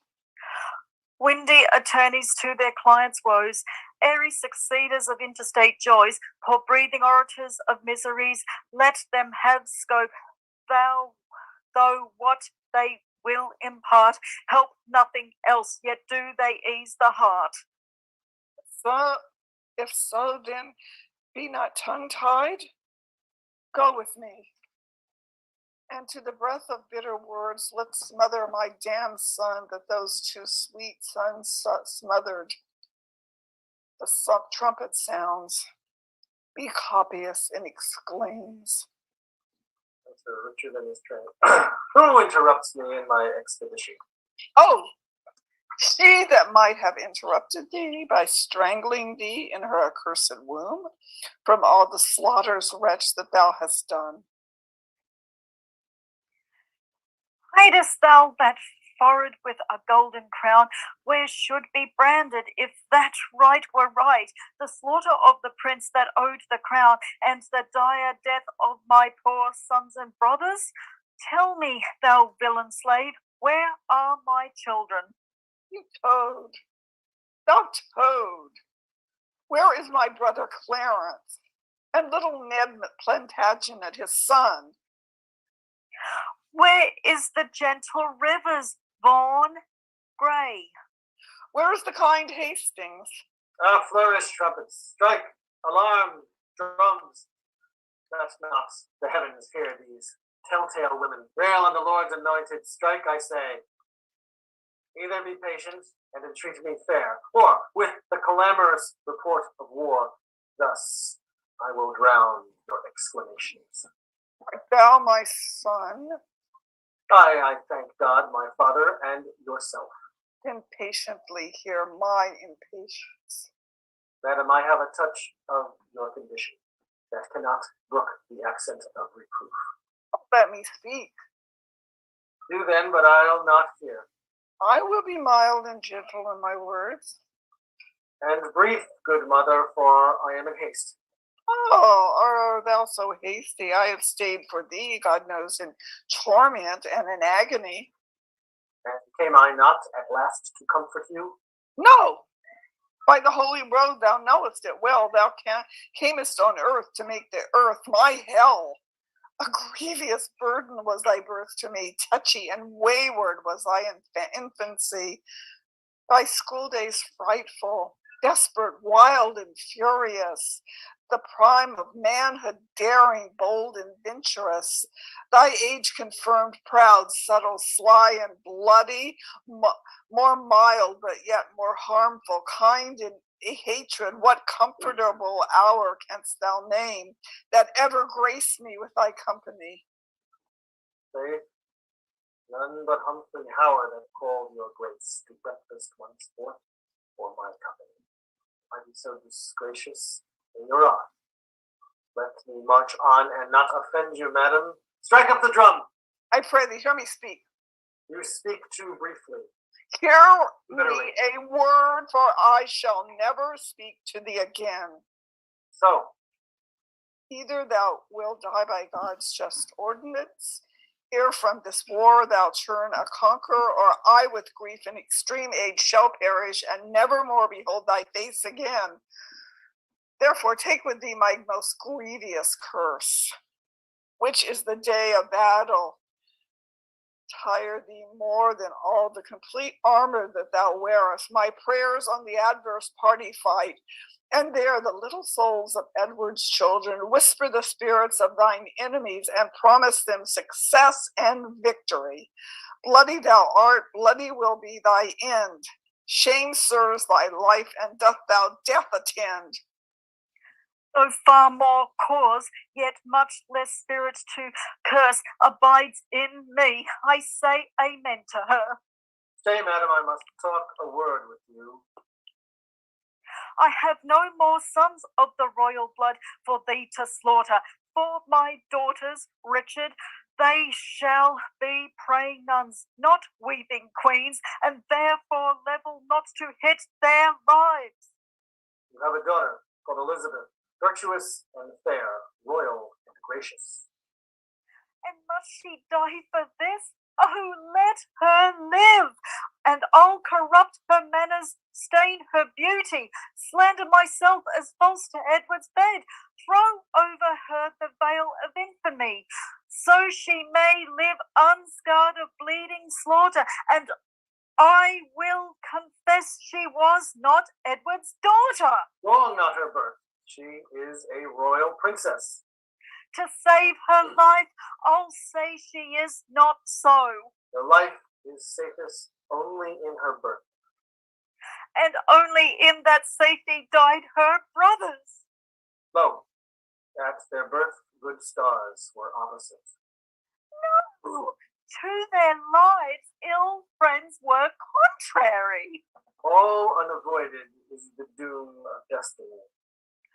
True, when avoided grace makes destiny, my babes were destined to a fairer death if grace had blessed thee with a fairer life. You speak as if that I had slain my cousins. Cousins, indeed, and by their uncle cousin of comfort, kingdom, kindred, freedom, life, whose hand soever launched their tender hearts, thy head all indirectly gave direction. No doubt the murderous knife was dull and blood till it was whetted on thy stone hard heart to revel in the entrails of my lambs. But that still use of grief makes wild grief tame. My tongue should to thy ears not name my boys, till that my nails were anchored in thine eyes, and I in such a desperate bay of death, like tall bark of sails and tackling reft, rush all to pieces on thy rocky bosom. Madam, so thrive I in my enterprise and dangerous success of bloody wars as I intend. More good to you and yours than ever you or yours by me were harmed. What good is covered with the face of heaven to be discovered that can do me good? The advancements of your children, gentle lady. Up to some scaffold there to lose their heads. Unto the dignity and height of fortune, the high imperial type of this earth's glory. Flatter my sorrow with report of it. Tell me what state, what dignity, what honour canst thou demise to any child of mine? Even all I have, and myself and all, will I withal endow a child of thine. So in the left of thy angry soul, throw down the sad remembrance of those wrongs which thou supposed I have done to thee. Be brief, lest that the process of thy kindness last longer telling than my kindness date. Then know that from my soul I love thy daughter. My daughter's mother thinks it's with her soul. What do you think? That thou dost love my daughter from thy soul. So from thy soul's love didst thou love her brothers, and from my heart's love I do thank thee for it. Be not so hasty to confound my meaning. I mean that with my soul I love thy daughter, and do intend to make her Queen of England. Well then, who dost thou mean shall be her king? Even he that makes her queen, who else should be? What, thou? Even so. How think you of it? How canst thou woo her?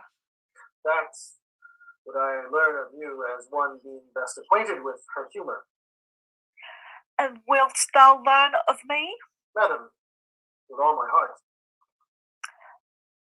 Send to her, by the man that slew her brothers, a pair of bleeding hearts, thereon engraved Edward and York. Then haply will she weep. Therefore present to her, as sometime Margaret did to thy father, steeped in Rutland's blood, a handkerchief which sage to her did drain the purple sap from her sweet brother's body, and bid her wipe her weeping eyes withal. If this inducement move her not to love, send her a letter of thy noble deeds. Tell her thou madest away her uncle Clarence, her uncle Rivers, aye, and for her sake madest quick conveyance with her good Aunt Anne. You mock me, madam. This is not the way to win your daughter. There is no other way, unless thou couldst put on some other shape, and be not Richard, that hath done all this. Say that I did all this for love of her. Nay, then indeed she cannot choose that hate thee, having bought love with such a bloody spoil.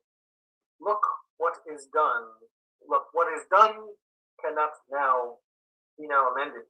Men shall deal unadvisedly sometimes, which after hours gives leisure to repent. I did take the kingdom from your sons. To make amends, I'll give it to your daughter. If I have killed the issue of your womb to quicken your increase, I will beget mine issue of your blood upon your daughter. And Grandam's name is little less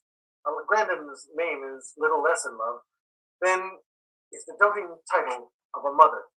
They are as children, but one step below. Even of your metal, of your very blood, of all one pain, save for a night of groans endured, of her for whom you bid like sorrow. Your children were vexation to your youth, but mine shall be a comfort to your age. The loss you have is but a son being king, and by that loss your daughter is a queen. I cannot make you what amends I would, therefore accept such kindness as I can. Dorset your son, that with the fearful soul leads discontented steps in foreign soil. This fair alliance quickly shall call home to high promotions and great dignity, the king that calls your beauteous daughter wife. Familiarity shall call thy Dorset brother.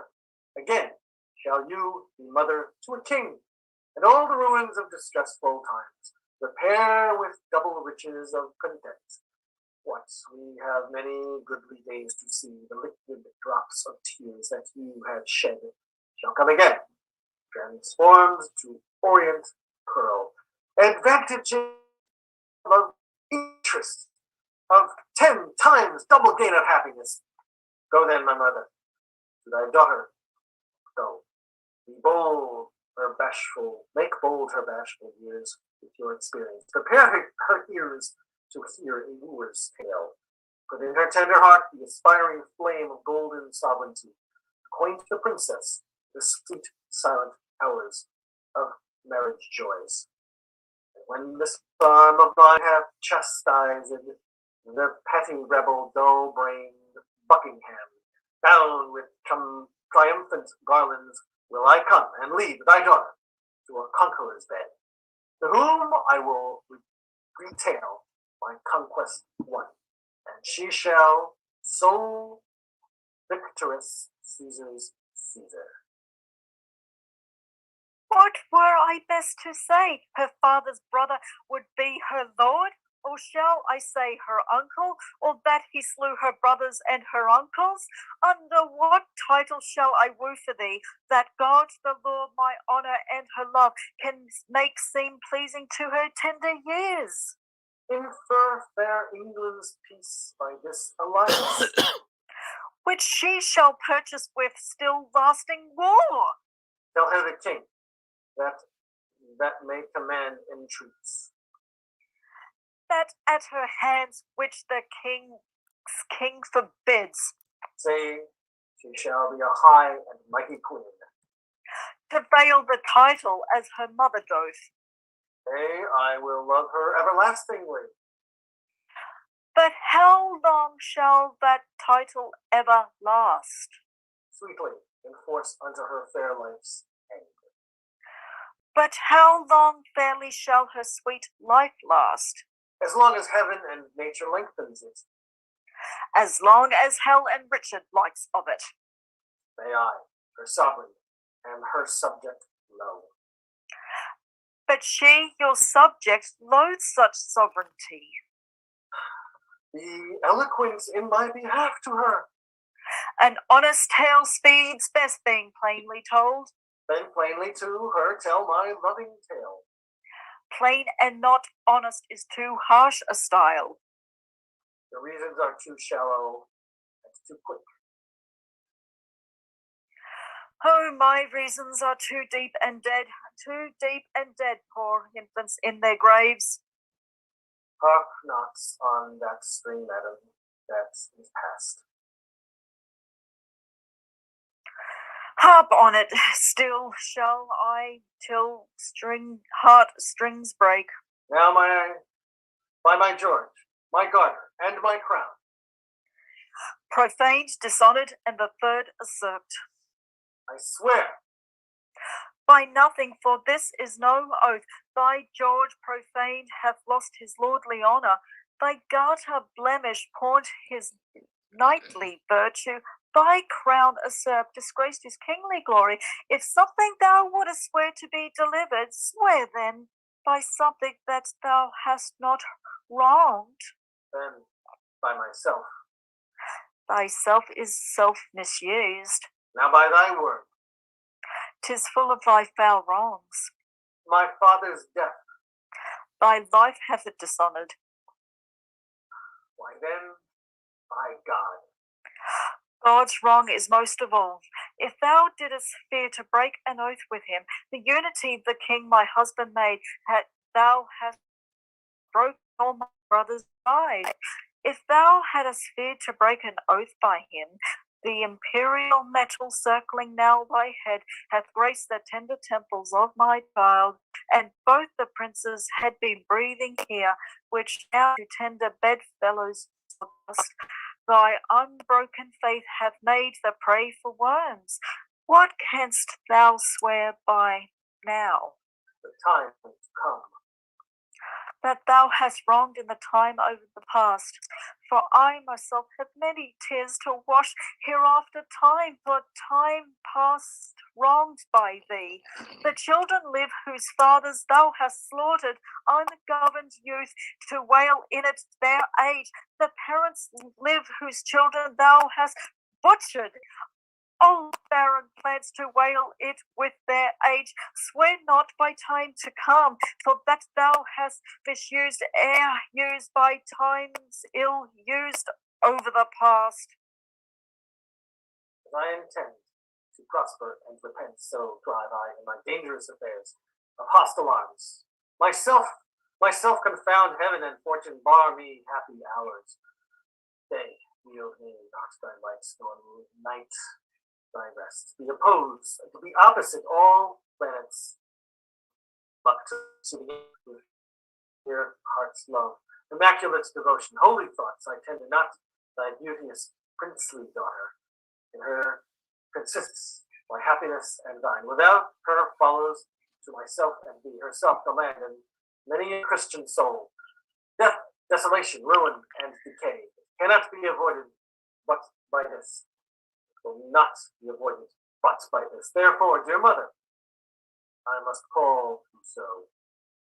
The attorney of my love to her, plead what I will be, not what I have been, not my not my deserts, but what I will deserve. Not my deserts, but what I will deserve. Urge the necessity of state and state of times, and be not peevish found in great designs.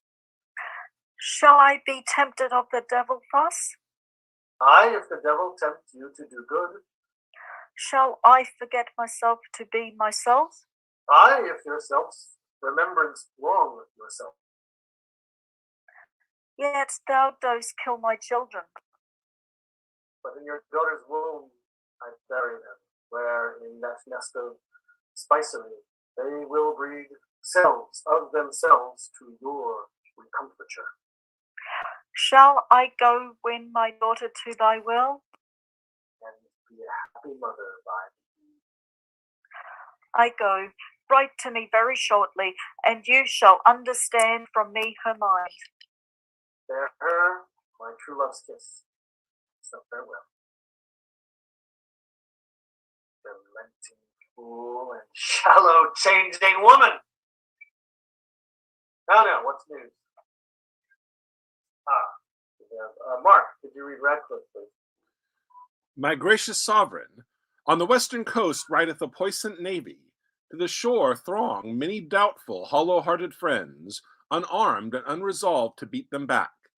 'Tis thought that Richmond is their admiral, and there they hole, expecting but the aid of Buckingham to welcome them ashore.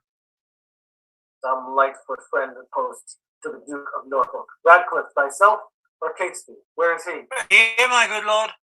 Catesby, fly to the Duke. I will, my lord, with all convenient haste. Radcliffe, come hither, post to Salisbury. When thou comest hither, thou unmindful villain, why sayest thou here and goest not to the Duke? Well, first, mighty liege, tell your highness pleasure. What from your grace I shall deliver to him. Oh, true, good Gatsby, bid him levy straight the greatest strength and power that can be made, and meet me suddenly at Salisbury. I go. What, may it please you, shall... What is to your highness pleasure I shall do at Salisbury? Why, what wouldst thou do there before I go? Your highness told me I should post before. My mind is changed. Stanley, what's news with you? David, that's you. Oh, I'm sorry. None good, my liege, to please you with the hearing. Nor none so bad, but well may be reported. Hoy day, riddle, neither good nor bad. What needest thou run so many miles about, when thou mayest tell thy tale the easiest way? What news? Richmond is on the seas. There, let him sink, and be the seas on him. White liveried renegade, what doth he there? I know not, mighty sovereign, but by guess. Well, as you guess. Stirred up by Dorset, Buckingham, and Morton, he makes for England, here to claim the crown. The chair empty? Is the sword unswayed? Is the king dead? The empire unpossessed? What heir of York is there alive but we? And who is England's king but the great York's heir? Tell me, what makes he upon the seas? Unless for that, my siege, I cannot guess. Unless for that he comes to be your liege. You cannot guess wherefore the Welshman comes. Thou wilt revolt and fly to him, I fear. No, my good lord, Therefore mistrust me not. Where is thy power, then, to beat him back? Where be thy tenants and thy followers? Are they not now upon the western shore, safe conducting the rebels from their ships? No, my good lord. My friends are in the north. Cold friends to me. What do they in the north when they should serve their sovereign in the west? They have not been yet commanded, mighty lord king. Pleaseth your majesty to give me leave. I'll muster up my friends and meet your grace, where and what time your majesty shall please. Aye, thou wouldst be gone to join with Richmond, but I'll not trust thee. Most mighty sovereign, you have no cause to hold my friendship doubtful. I never was, nor never will be false. Go then, and muster men, but leave behind your son, George Stanley. Look, your heart be firm, or else his head's assurance is but frail. So deal with him as I prove true to you. Messenger. My gracious sovereign, now in Devonshire, as I by friends am well advertised, Sir Edward Courtenay and the haughty prelate, Bishop of Exeter, his brothers there, with many more confederates, are in arms. Another messenger. In Kent, my... Oh, that's Brennan, sorry. Kent, my liege, the Gulfords are in arms, and every hour more competitors flock to the rebels, and their power grows strong. And to third, Angus, that's you. My lord, the army of great Buckingham. Oh, out on you, owls! Nothing but songs of death. There, take thou that till thou bring better news. The news I have to tell your majesty is that by sudden floods and fall of waters, Buckingham's army is dispersed and scattered, and he himself wandered away alone, no man knows whither. I cry thee mercy, there is my purse to cure that blow of thine. Hath any well-advised friend proclaimed reward to him that brings the traitor in? Such proclamation has been made, my lord. Another messenger? Sir Thomas Lovell and Lord Marquess Dorset, 'tis said, my liege, in Yorkshire are in arms, but this good comfort bring I to your highness. The Briton navy is dispersed by tempest. Richmond in Dorsetshire sent out a boat unto the shore to ask those on the banks if they were his assistants, yea or no. Who answered him they came from Buckingham upon his party. He mistrusting them, hoised sail and made his course again for Brittany. March on, since we are up in arms. If not to fight with foreign enemies, yet to beat down these rebels here at home. My liege, the Duke of Buckingham is taken. That is the best news. That the Earl of Richmond is with a mighty power landed at Milford is colder tidings, yet they must be told. Away towards Salisbury. While we reason here, a royal battle might be won and lost. Someone take order. Buckingham be brought to Salisbury. The rest march on with me. C5. Angus, did you read Christopher, please? Right you are. Sir Christopher, tell Richmond this from me, that in the sty of the most deadly boar, my son George Stanley franked up in hold. If I revolt, off goes young George's head. The fear of that holds off my present aid. So get thee gone, commend me to thy lord, withal say that the queen hath heartily consented he should espouse Elizabeth her daughter. But tell me, where is princely Richmond now? At Pembroke, or at Hertford West in Wales. What men of name resort to him?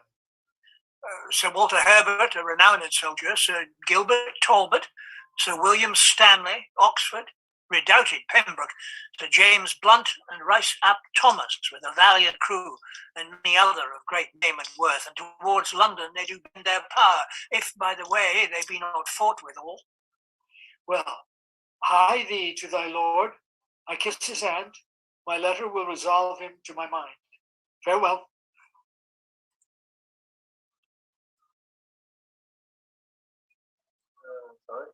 They exit. Act 5. Okay. David, could you read Sheriff? Yes, sir. Enter Buckingham as Sheriff. Will not King Richard let me speak with him?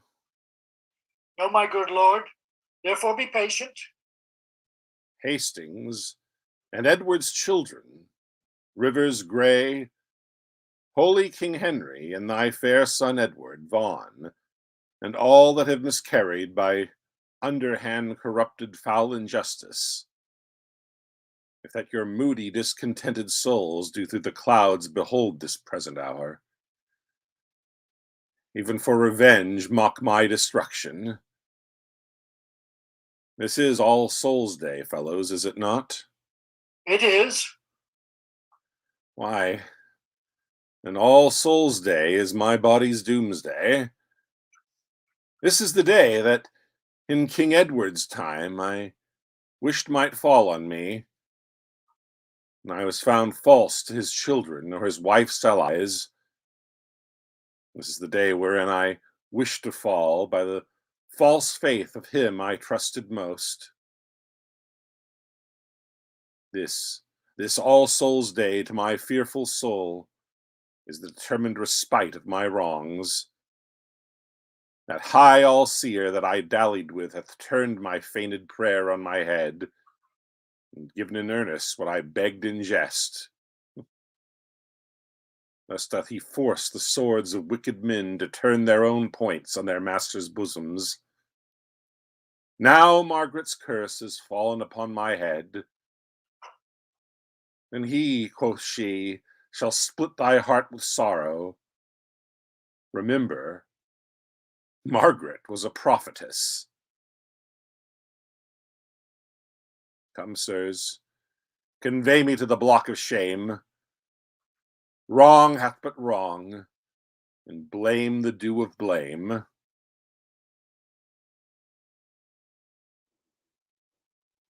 Buckingham exits with officers. Scene 2, okay.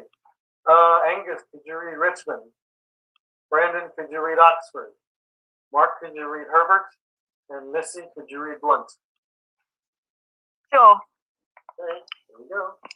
Fellows in arms and my most loving friends, bruised underneath the yoke of tyranny, thus far into the bowels of the land have we marched on without impediment, and here receive we from our father Stanley lines of fair comfort and encouragement.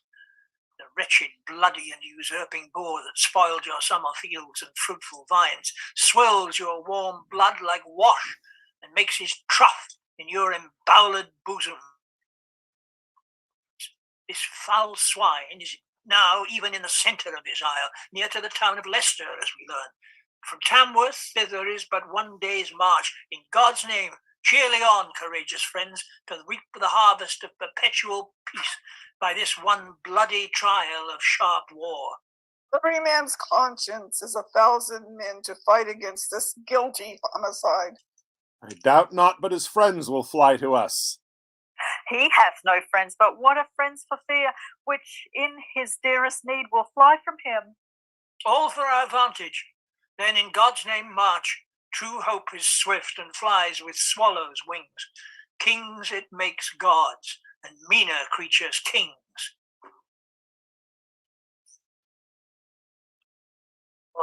Scene 3.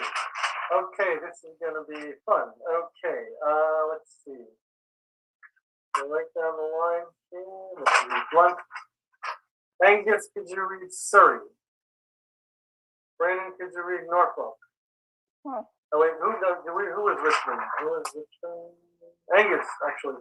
Angus, stay with Richmond. Missy, stay with Blunt. Brandon, read Norfolk. Mark, Surrey. And Angus is reading also Gatsby.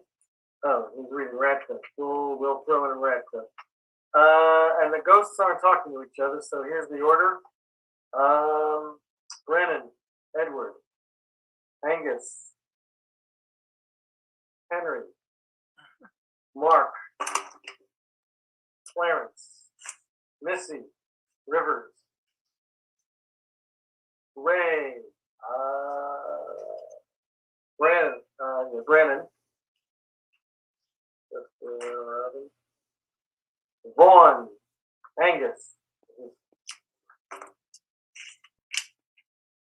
Princes, Missy and Brandon, Missy and Mark.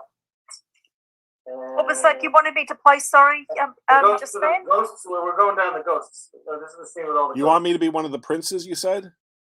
Yes. Which one? Missy and Mark, could you read the two princes? Oh, they bring together. Okay, good. I'll do the princes. These are all the Okay. ghosts. Sorry, I should have made that clear. Sorry. Angus Hastings. Brandon Ann. David, oh, sorry, I'm leaving out David. I'm sorry. David, try this again. Brandon, try this again. Let's make that, because Brandon's Radcliffe. So David, Edward, Angus Henry, Mark Clarence, Missy Rivers, Brandon, David Gray. David Gray. Stanley too, right? Yeah, yes, you're reading there. And I'm Vaughan, right? Yes, okay, Angus Vaughan, yes. Yeah, and Brandon, Missy and Mark are the princes. Brandon Hastings, no. Mark Hastings. Brandon Ann. Wait, you want me Hastings, or I thought you said, or Hastings, Clarence, It's going to be reading and more than one ghost. Because the ghosts aren't talking to each other, so I can just do, like, right down the line. Sorry, if I'm mixing everybody up. so you want me to take Clarence or Hastings or both? And Hastings, both. So Okay. they're not talking to each other. And I'm all right. Okay. They're all talking to Richard. Brandon Ann, Marcus Still Buckingham, you show your three ghosts. And let's see, David, did you read the First Lord? First Lord. Yes, when the ghosts all go. And let's see, Second Lord. No, sorry, you're the messenger, David. Sorry. So, Am I'm reading the messenger, not the first Lord. Right. So, Brandon, could you read the First Lord and Missy the Second Lord? Yes. That should work, and everything else is fine. Okay. Now we're with the enter King Richard, Norfolk, Radcliffe, Earl of Surrey, the soldiers. Here pitch our tents, even here in Bosworth Field. Lord Surrey, why look you so sad? My heart is 10 times lighter than my looks. My Lord Norfolk. Your most gracious liege.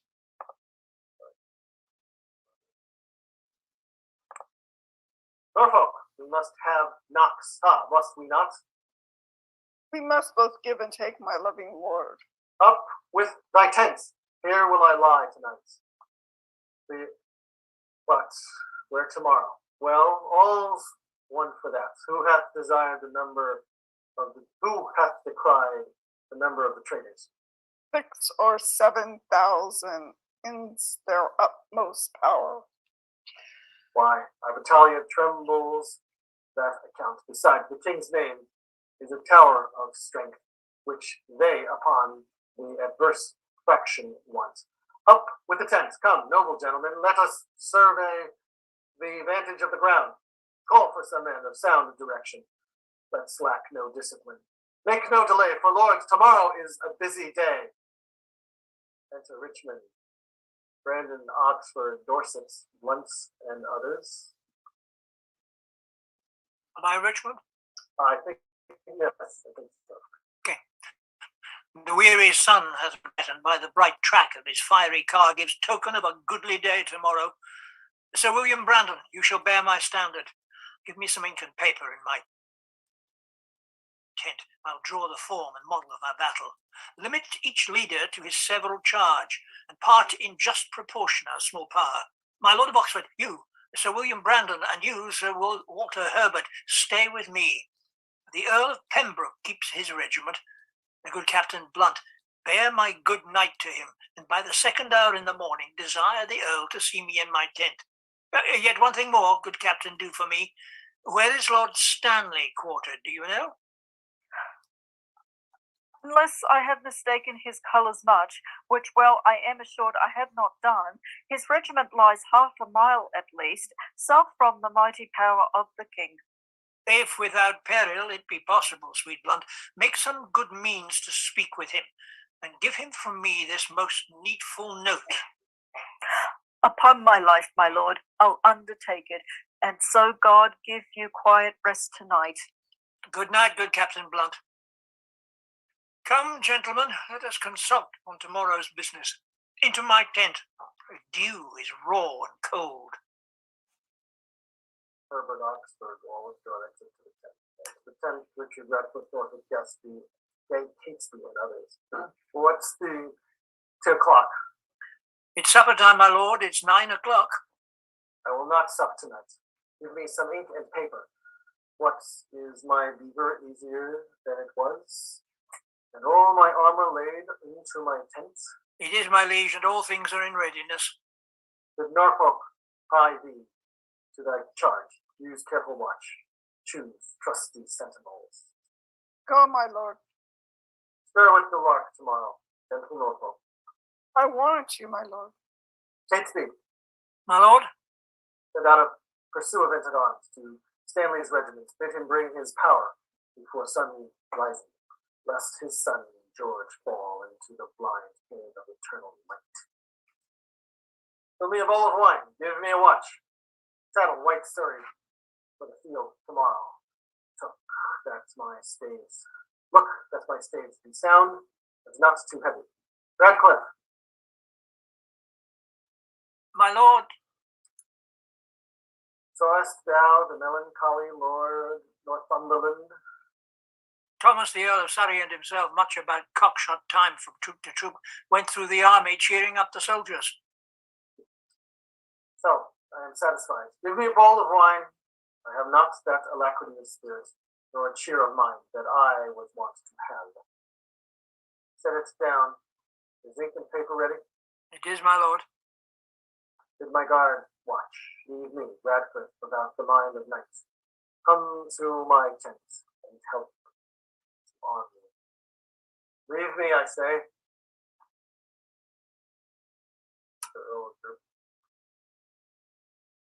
Thank you, Stanley. Fortune and victory sit on thy helm. All comfort that the dark night can afford be to thy person, noble father-in-law. Tell me, how fares our loving mother? I, by attorney, bless thee from thy mother, who prays continually for Richmond's good. So much for that. The silent hours steal on, and flaky darkness breaks within the east. In brief, for so the season bids us be, prepare thy battle early in the morning, and put thy throne to the arbitrament of bloody strokes and mortal starting war. I, as I may, that which I would not, I cannot, with best advantage will deceive the time, and aid thee in this doubtful shock of arms. But on thy side I may not be too forward, lest being seen, thy brother tender George be executed in his father's sight. Farewell. Thy leisure and the fearful time cuts off the ceremonious vows of love and ample interchange of sweet discourse, which, so long sundered friends should dwell upon. God give us leisure for these rules of rights of love. Once more, adieu. Be valiant and speed well. Good lords, conduct him to his regiment.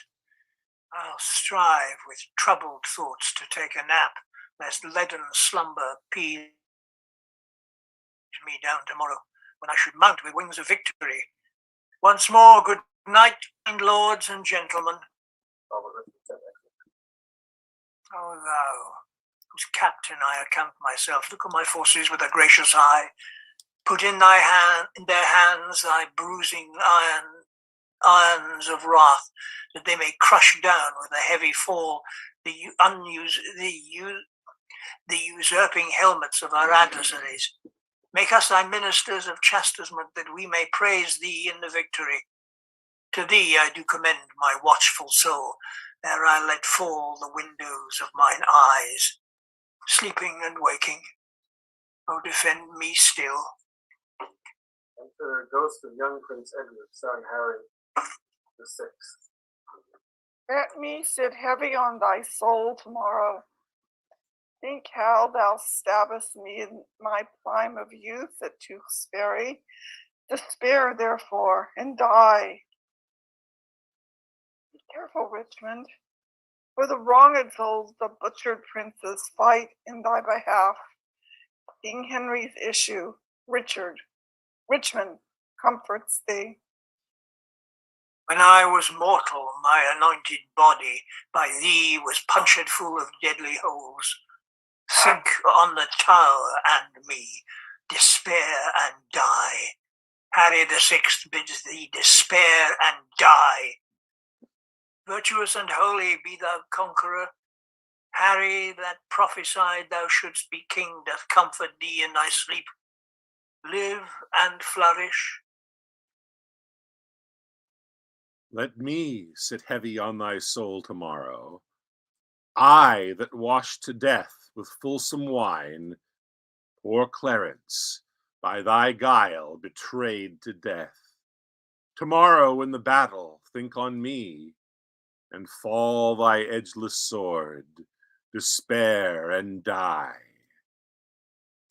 Thou, offspring of the house of Lancaster, the wronged heirs of York do pray for thee.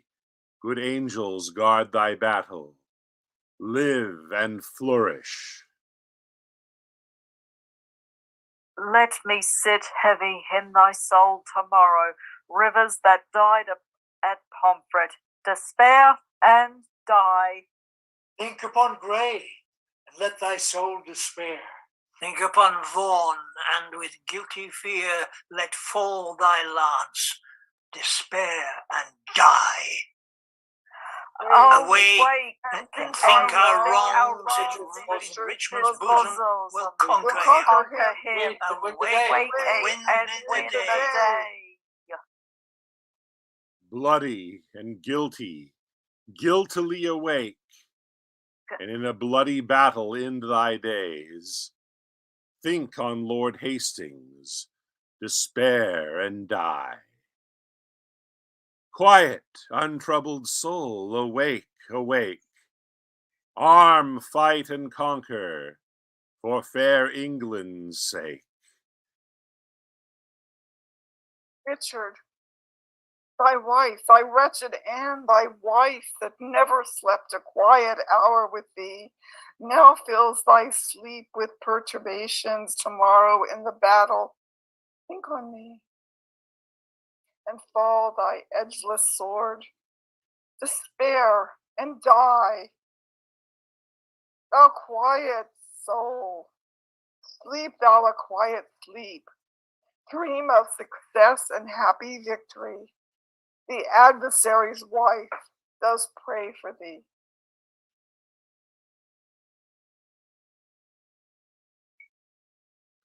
The last was I that helped thee to thy crown. The last was I that felt thy tyranny. Oh, in the battle think on Buckingham, and die in terror of thy guiltiness. Dream on of bloody deeds and death. Fainting despair, despairing yield thy breath. I died for hope, ere I could lend thee aid. But cheer thy heart, and be thou not dismayed. God and good angel fight on Richmond's side, and Richard falls in the height of all his pride.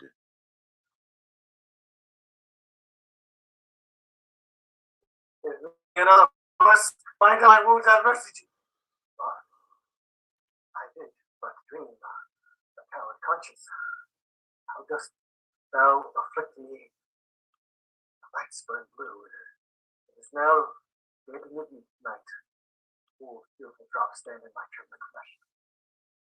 What do I fear? Myself? There's none else by. Richard loves Richard. That is, Is there a murderer here? No. Yes, I am. Then fly. What? Why for myself? Great reason why. Best I revenge. What? I upon myself? Alack, I love myself. Wherefore? For any good that I myself have done unto myself. No. Alas, I rather hate myself for hateful deeds committed by myself. I am a villain, yet Yes, I lie. I am not. Fool of thyself, speak well. Fool, do not flatter. My conscience hath 1,000 several tongues, and every tongue brings in a several tale, and every tale condemns me for a villain. Perjury. Perjury in the highest degree. Murder. Stern murder in the direst degree. All several sins, all used in each degree. Flogged to the bar, crying, guilty, guilty, shall spare. There is no creature loves me, and if I die, no soul will pity me. Wherefore should they, since that I myself find in myself no pity to myself? Not the souls of all that I had murdered came to my tent. Every one dreamt tomorrow's vengeance on the head of Richard.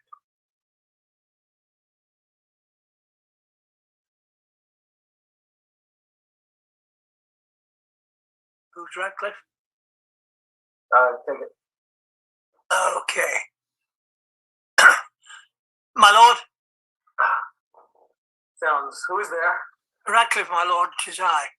The early village cock hath twice done salutation to the morn. Your friends are up and buckle on their armour. I have dreamed a fearful dream. What thinkest thou? Will our friends prove all true? No doubt, my lord. O Radcliffe, I fear. I fear. Nay, good my lord, be not afraid of shadows. By the Apostle Paul, shadows tonight have struck more terror to the soul of Richard than can the substance of 10,000 soldiers armed in proof and led by shallow Richmond. It is not yet near day. Come, go with me. Under our tents I'll pray. I'll play the eavesdropper and see if any need to shrink from me. Enter, lords. Good morrow, Richmond. Cry mercy, lords and watchful gentlemen, that you have ta'en a tardy sluggard here. How have you slept, my lord? The sweetest sleep and fairest boding dreams that ever entered in a drowsy head have I since your departure had, my lords. Methought their souls, whose bodies Richard murdered, came to my tent and cried on victory. I promise you my soul is very jocund in the remembrance of so fair a dream. Yeah, how far into the morning is it, lords? From the stroke of 4. Why then 'tis time to arm and give direction. More than I have said, loving countrymen, the leisure and enforcement of the time forbids to dwell on. Yet remember this, God and our good cause fight upon our side. The prayers of holy saints and wronged souls, like high-reared bulwarks, stand before our faces. Richard, except those whom we fight against, had rather have us win than him they follow. For what is he they follow? Truly, gentlemen, a bloody tyrant and a homicide, one raised in blood and one in blood established. One that made means to come by what he hath and slaughtered those that were the means to help him. A base, foul stone made precious by the foil of England's chair, where he is falsely set. One that hath ever been God's enemy. Then, if you fight against God's enemy, God will, in justice, ward you as his soldiers. If you do sweat to put a tyrant down, you sleep in peace, the tyrant being slain. If you do fight against your country's foes, your country's fat shall pay your pains the higher. If you do fight in safeguard of your wives shall welcome home the conquerors. If you do free your children from the sword, your children's children quitted in your age. Then, in the name of God and all these rights, advance your standards, draw your willing swords. For me, the ransom of my bold attempt shall be this cold corpse on the earth's cold face. But if I thrive, the gain of my attempt, the least of you shall share his part thereof. Sound drums and trumpets boldly and cheerfully. God and St. George, Richmond and victory. The exit to King Richard Radcliffe and his soldiers. What say Northumberland as touching Richmond? That he was never trained up in arms. He said the truth. What said Surrey then? He smiled and said, "The better for our purpose." He was in the right, and so indeed he is. Tell the o'clock there. Give me a calendar. What saw the sun today? Who saw the sun today? Not I, my lord. Then he disdains to shine, for by the book he should have braved the east an hour ago. A black day will it be to somebody. Radcliffe! My lord? The sun will not be seen today. The sky doth frown and lower upon our army. I would these dewy tears were from the ground, not shine today. Why, what is it? What is that to me? More than to Richmond, for the self-same heaven that frowns on me looks sadly upon him. Enter Norfolk. Arm! Arm, my lord! The foe vaunts in the field! Come, bustle, bustle. Comparison, my horse, call up Lord Stanley, bid him bring his power. I will lead forth my soldiers to the plain, and thus my battle shall be ordered. My forward shall be drawn out all in length, consisting equally of horse and foot. Our archers shall be placed in the midst. John, Duke of Norfolk, Thomas, Earl of Surrey, shall have the leading of his foot and horse. Thus directed, we will follow to the main battle, whose pursuance on either side shall be well winged to our chiefest horse. This and St. George to boot. What thinkest thou, Norfolk? The direction, warlike Salvern. This found I on my tent this morning. Jockey of Norfolk, be not so bold, for Dixon thy master is bought and sold. Jockey of Norfolk, be not sold, for Dixon thy master is bought and sold. A thing devised by the enemy. Go, gentlemen, every man unto his charge. Let not our babbling dreams affright our souls. Conscience is but a word that cowards use. Devise it first to keep the strong in awe. Our strong arms be our conscience, our swords, our law. Our march on, join bravely, let us to it. Let us to it pell-mell. If not to heaven, then hand in hand to hell. What shall I say more than I have inferred? Remember whom you are to cope withal. A sort of vagabonds, rascals, runaways, a scum of Britons, the base lacking peasants, whom their o'ercloyed country vomits forth to desperate adventures and assured destruction. Sleeping safe, they bring to you unrest. You, having lands and blessed with beauteous wives, they would restrain the one, disdain the other. But who doth lead them but a paltry fellow, long kept in Brittany, at our mother's cost, a milksop, one that never in his life felt so much cold as overshoes in snow. Let's whip stragglers o'er the seas again, lash hence with o'erweening rags of France. These famished beggars, weary of their lives, who, but for dreaming on this fond exploit of want of means, poor rats, had hanged themselves. If we be conquered, let men conquer us, and not these bastard Britons, whom our fathers have in their own land beaten, bobbed, and thumped, and in record left them to the heirs of shame. Shall these enjoy our lands, lie with our wives, ravage our daughters? Hark! I hear their drum. Fight, gentlemen of England!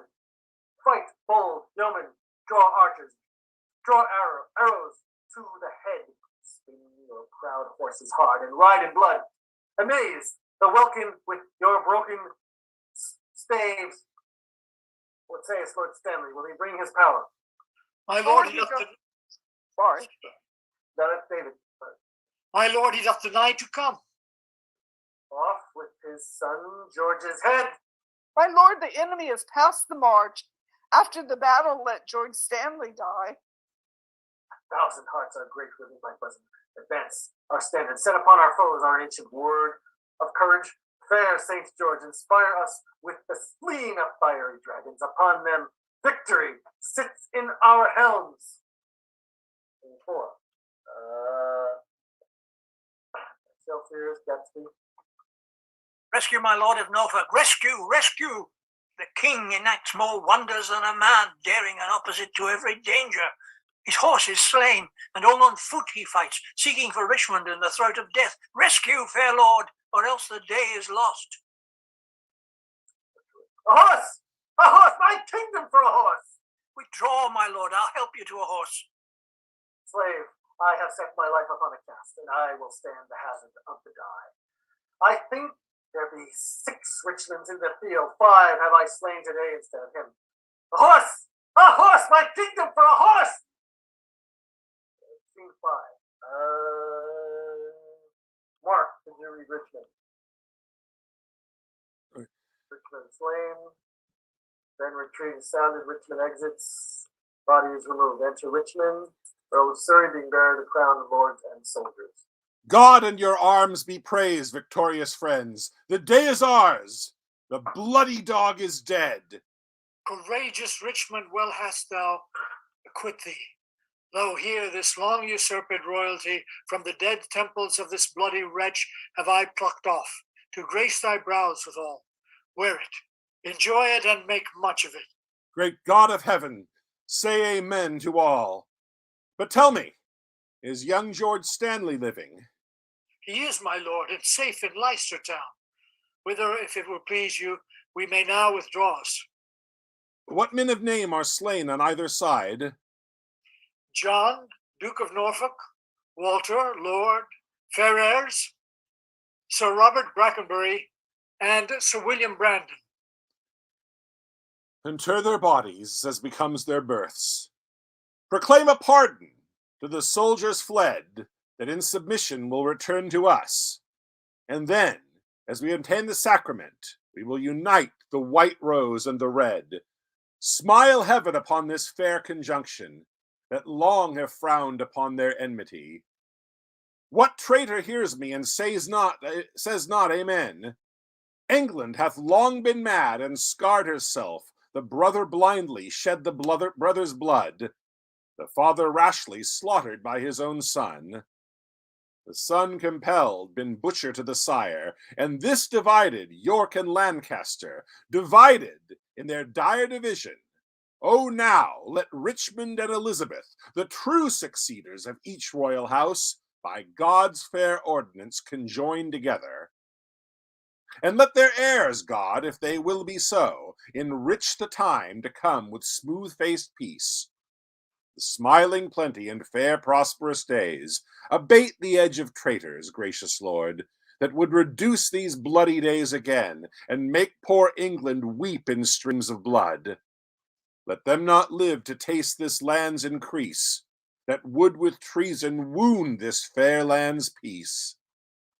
Now civil wounds are stopped, peace lives again, that she may long live here. God say amen. And exit. Great job, everybody. Oh, yes. Yes, thank you, everybody. It is